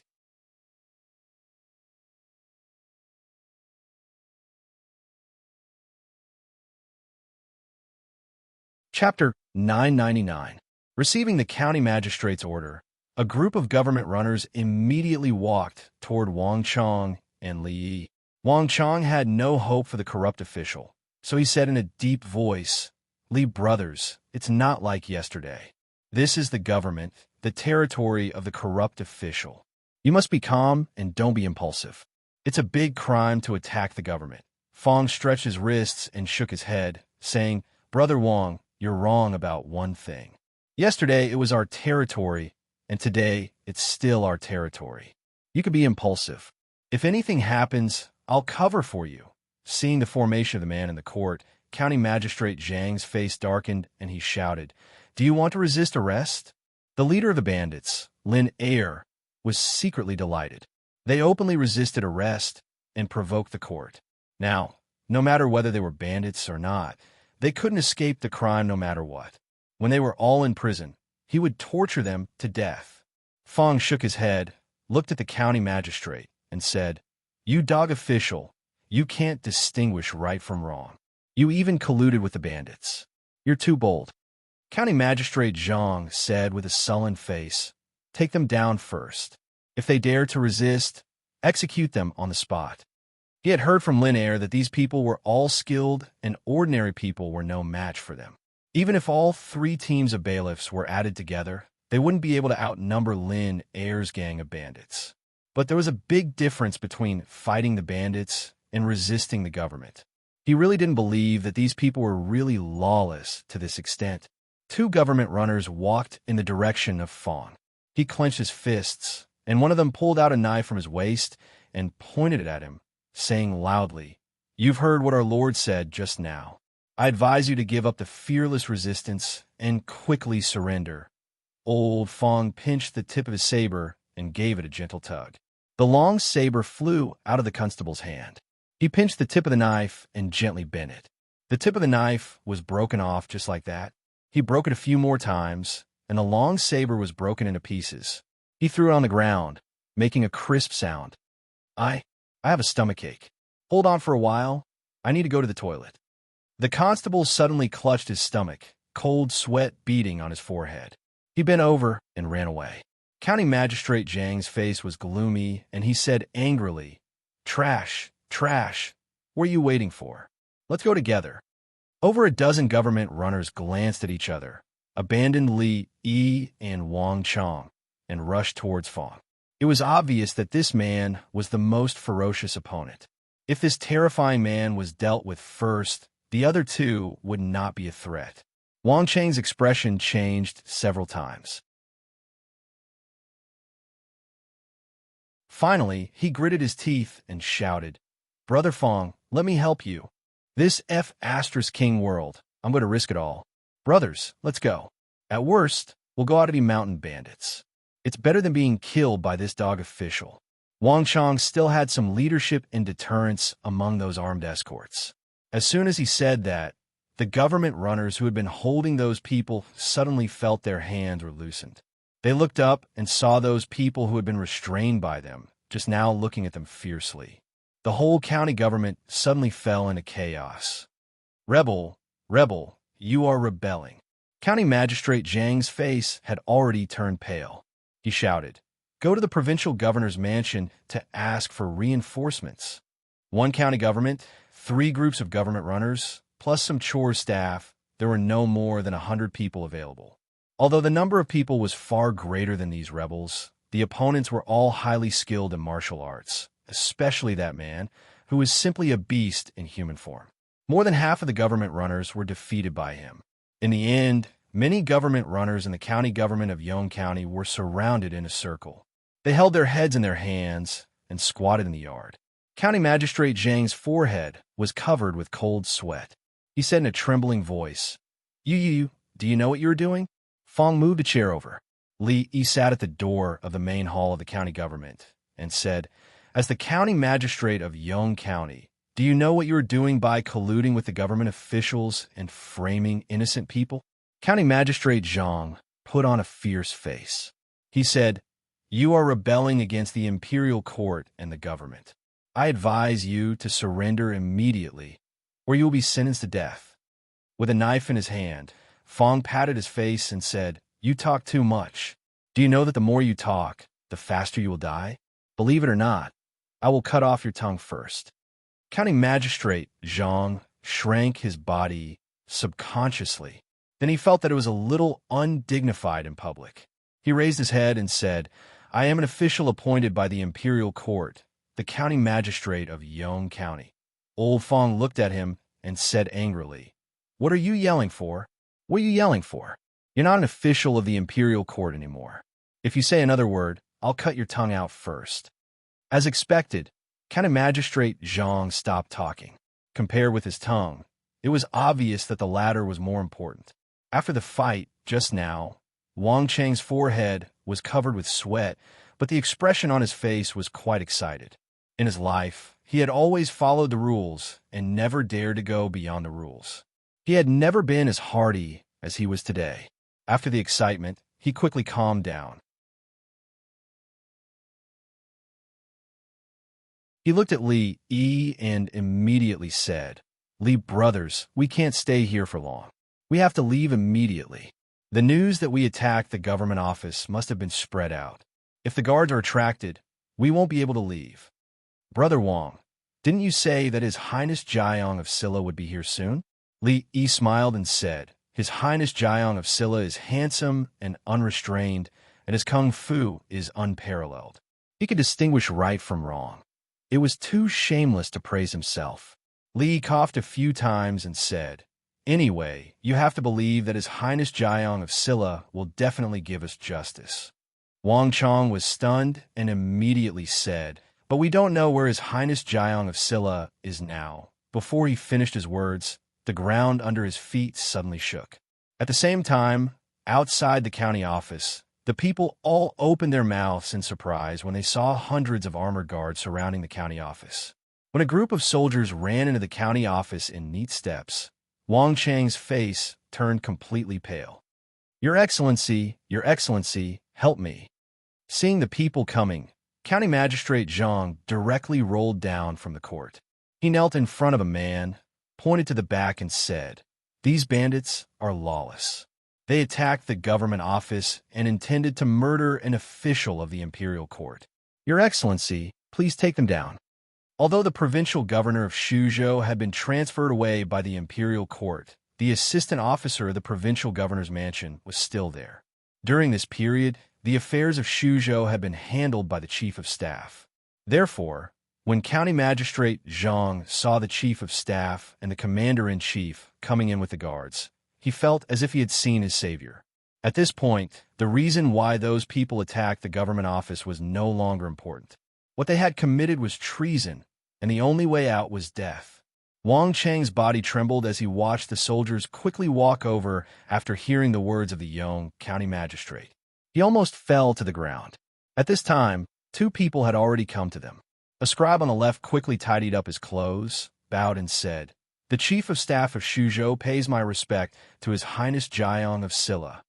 A man in armor on the right simply knelt down on one knee and said loudly, "The chief of staff of Shuzhou pays my respect to His Highness Jiang of Silla." In the county office, all the soldiers put down their weapons, knelt down on both knees, and said in unison, "We pay our respect to His Highness Jiang of Silla." Wang Chang was stunned and looked back. Where was His Highness Jiang of Silla? Jiang of Silla? Behind him, there was no one in the hall. Then he slowly turned his head and looked at the Li brothers, whom he had just known for 2 days and had experienced a lot. Plop. Finally, his legs gave way and he knelt down on the ground. Plop. There was another heavy sound.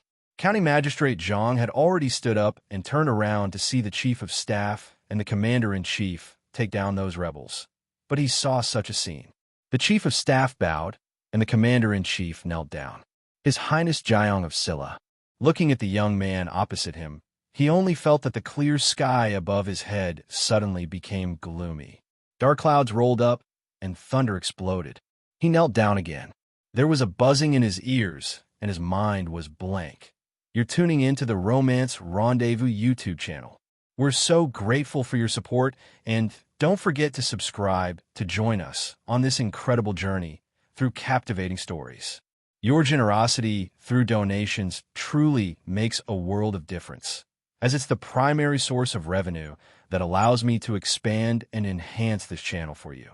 Thank you from the bottom of my heart for being a part of this adventure.